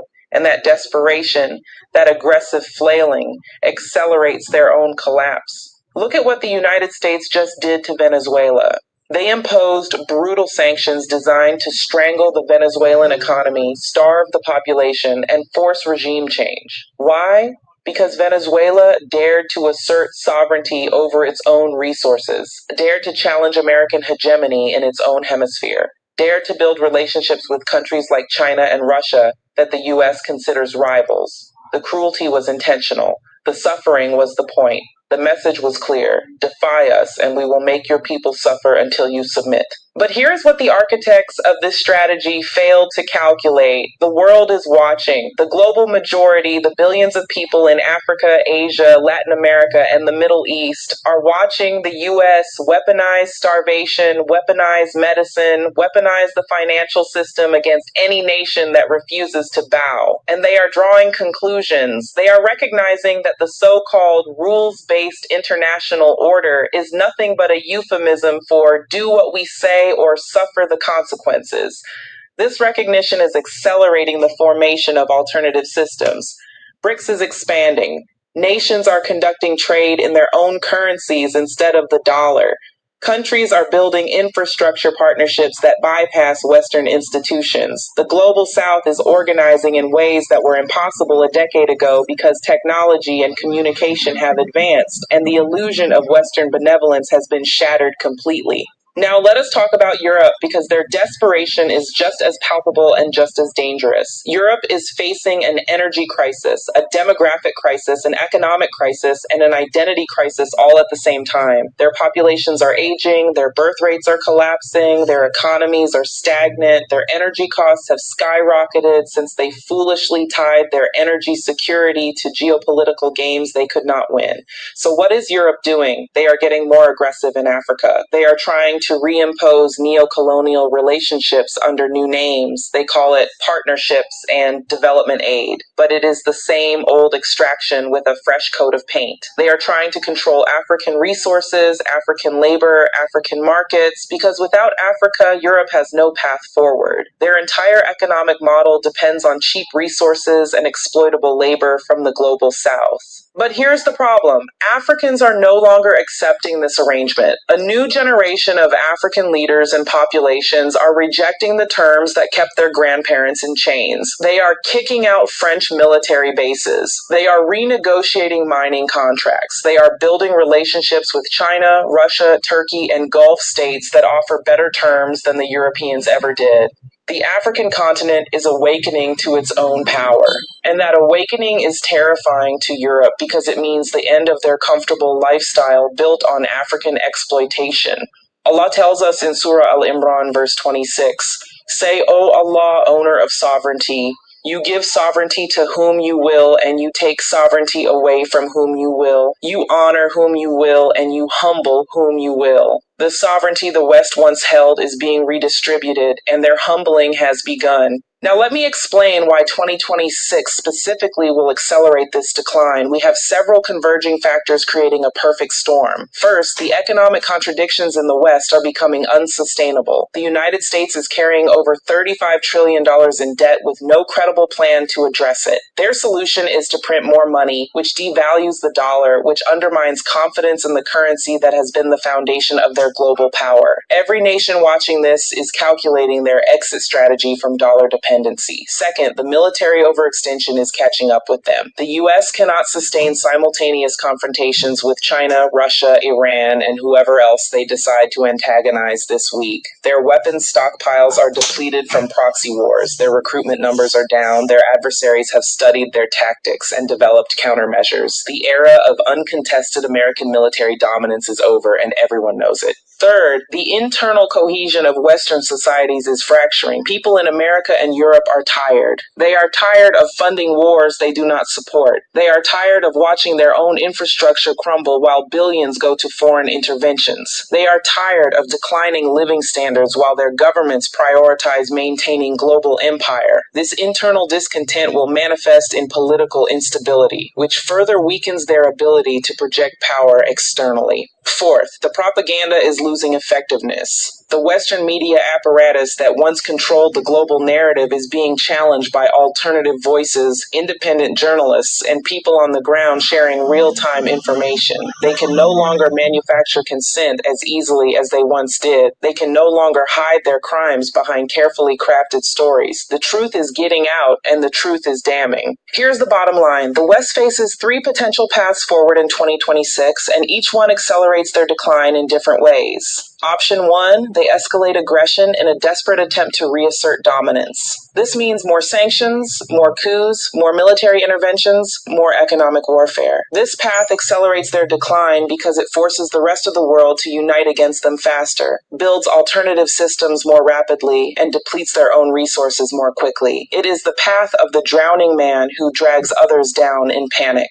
Option 2, they attempt to negotiate a managed decline, accepting a multipolar world where they are one power among many rather than the hegemon. This is the rational choice, but it requires humility they do not possess, and a willingness to accept reduced living standards at home that their populations will resist violently. This path still leads to decline, but potentially with less global catastrophe. Option 3, they double down on internal repression and external chaos, attempting to maintain power through increasingly authoritarian measures at home and increasingly reckless actions abroad. This is the most dangerous path because cornered empires with nuclear weapons and nothing to lose make catastrophic decisions. This path accelerates decline into potential collapse with massive collateral damage. Based on current behavior and historical patterns of declining empires, option 1 blending into option 3 seems most likely. They will escalate aggression, face resistance, escalate further, face more resistance, and the cycle will continue until something breaks catastrophically. What does this mean for those of us watching from the global majority? It means 2026 will be turbulent. It means we will see more desperate actions from Western powers trying to claw back control. It means we will see more sanctions, more coups, more propaganda, more violence directed at any nation or movement that challenges their authority. But it also means their grip is weakening. Every desperate action reveals weakness rather than strength. Every overreach accelerates the formation of alternatives. Every act of aggression pushes more nations toward independence. For Black folks specifically, both in America and in the diaspora, this decline creates both danger and opportunity. The danger is that we will be scapegoated as the empire crumbles, blamed for internal failures, targeted with increased repression. History shows that declining empires often turn their violence inward toward marginalized populations. The opportunity is that the global reconfiguration creates space for new alliances, new economic relationships, new political possibilities. As the West weakens, Africa rises. As dollar dominance fades, alternative trade systems emerge. As Western propaganda loses credibility, our voices gain platforms. We must be strategic. We must be organized. We must build relationships across the global South. We must invest in our own institutions, our own media, our own economic networks, our own political education. We must prepare for turbulence while positioning ourselves for the world that emerges after the current order collapses. The decline of the Western world will accelerate in 2026, not because of external enemies, but because of their own contradictions, their own greed, their own refusal to accept a world where they are not dominant. They built their power on exploitation, and exploitation is not sustainable. They built their wealth on extraction, and the wells are running dry. They built their influence on propaganda, and the lies are being exposed. Allah reminds us in Surah Al-Qasas, verse 83, that home of the hereafter we assign to those who do not desire exaltedness upon the earth or corruption, and the good end is for the righteous. The exaltedness the West pursued through oppression is coming to an end, and the righteous who oppose their corruption will inherit the future. Watch carefully what happens in 2026. Watch how desperation manifests in policy. Watch how decline accelerates through overreach. Watch how the global majority responds to aggression with unity. And position yourself accordingly, because we are living through a historical transition that will define the next century. All right, so man, you saw me jump, man. That was my wife sneezing. I'm like, what the fuck? my mind is gone, You sound like one of the motorcycle engines revving up in the street. Something. So I was like, what the fuck? nobody didn't wake up in this bit. But yeah, you know my mind is gone, man. I gotta cut it loose. But let me. Well, you got your last comment you want to make? Yeah, like I said, everything you showed is pretty much evidence of what we speak of. So okay, yeah. All right. Well, let me close it out and just say that fuck all white folks, man. It is what it is, and they don't even see the handwriting on the wall, or if they do see it, they ignoring it. It's in blood, brother. Right. It is what it is, and it will be what it will be, because our ancestors' words are coming back, and it's being heard from a spiritual aspect in your mind to the ultimate expression of that thought and action. Because everything that we think is happening in the spiritual world, where we can't touch, we can't hear, we can't, but you know there's something there. And those acts or those thoughts get played out into the real world, people whether they know it or not. And so as we advance toward February the 26th, 2026, which is the actual day in which the United States of Africa, AF, come on board, gets actualized. Excuse me, and then everything else comes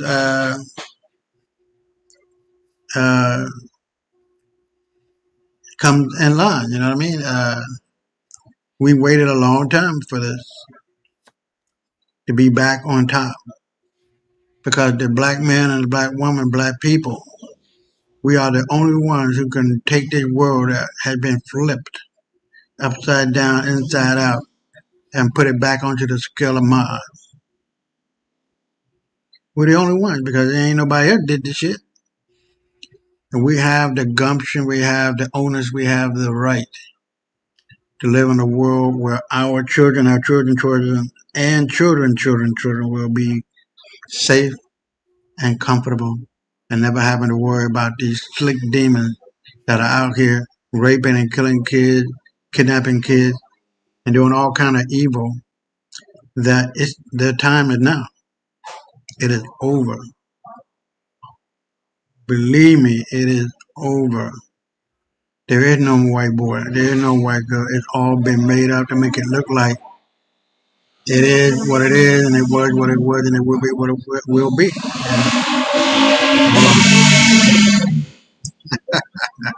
You know, I would rather. Is that her again, or is that? I'd rather shoot that motherfucker. Y'all the goddamn noise and shit, man. But it is what it is. But anyway, the new day is dawning, man, and it cannot be denied. You can kill the revolutionary, but you cannot kill the revolution. It must happen, because that is within the heart, soul, and mind of the people.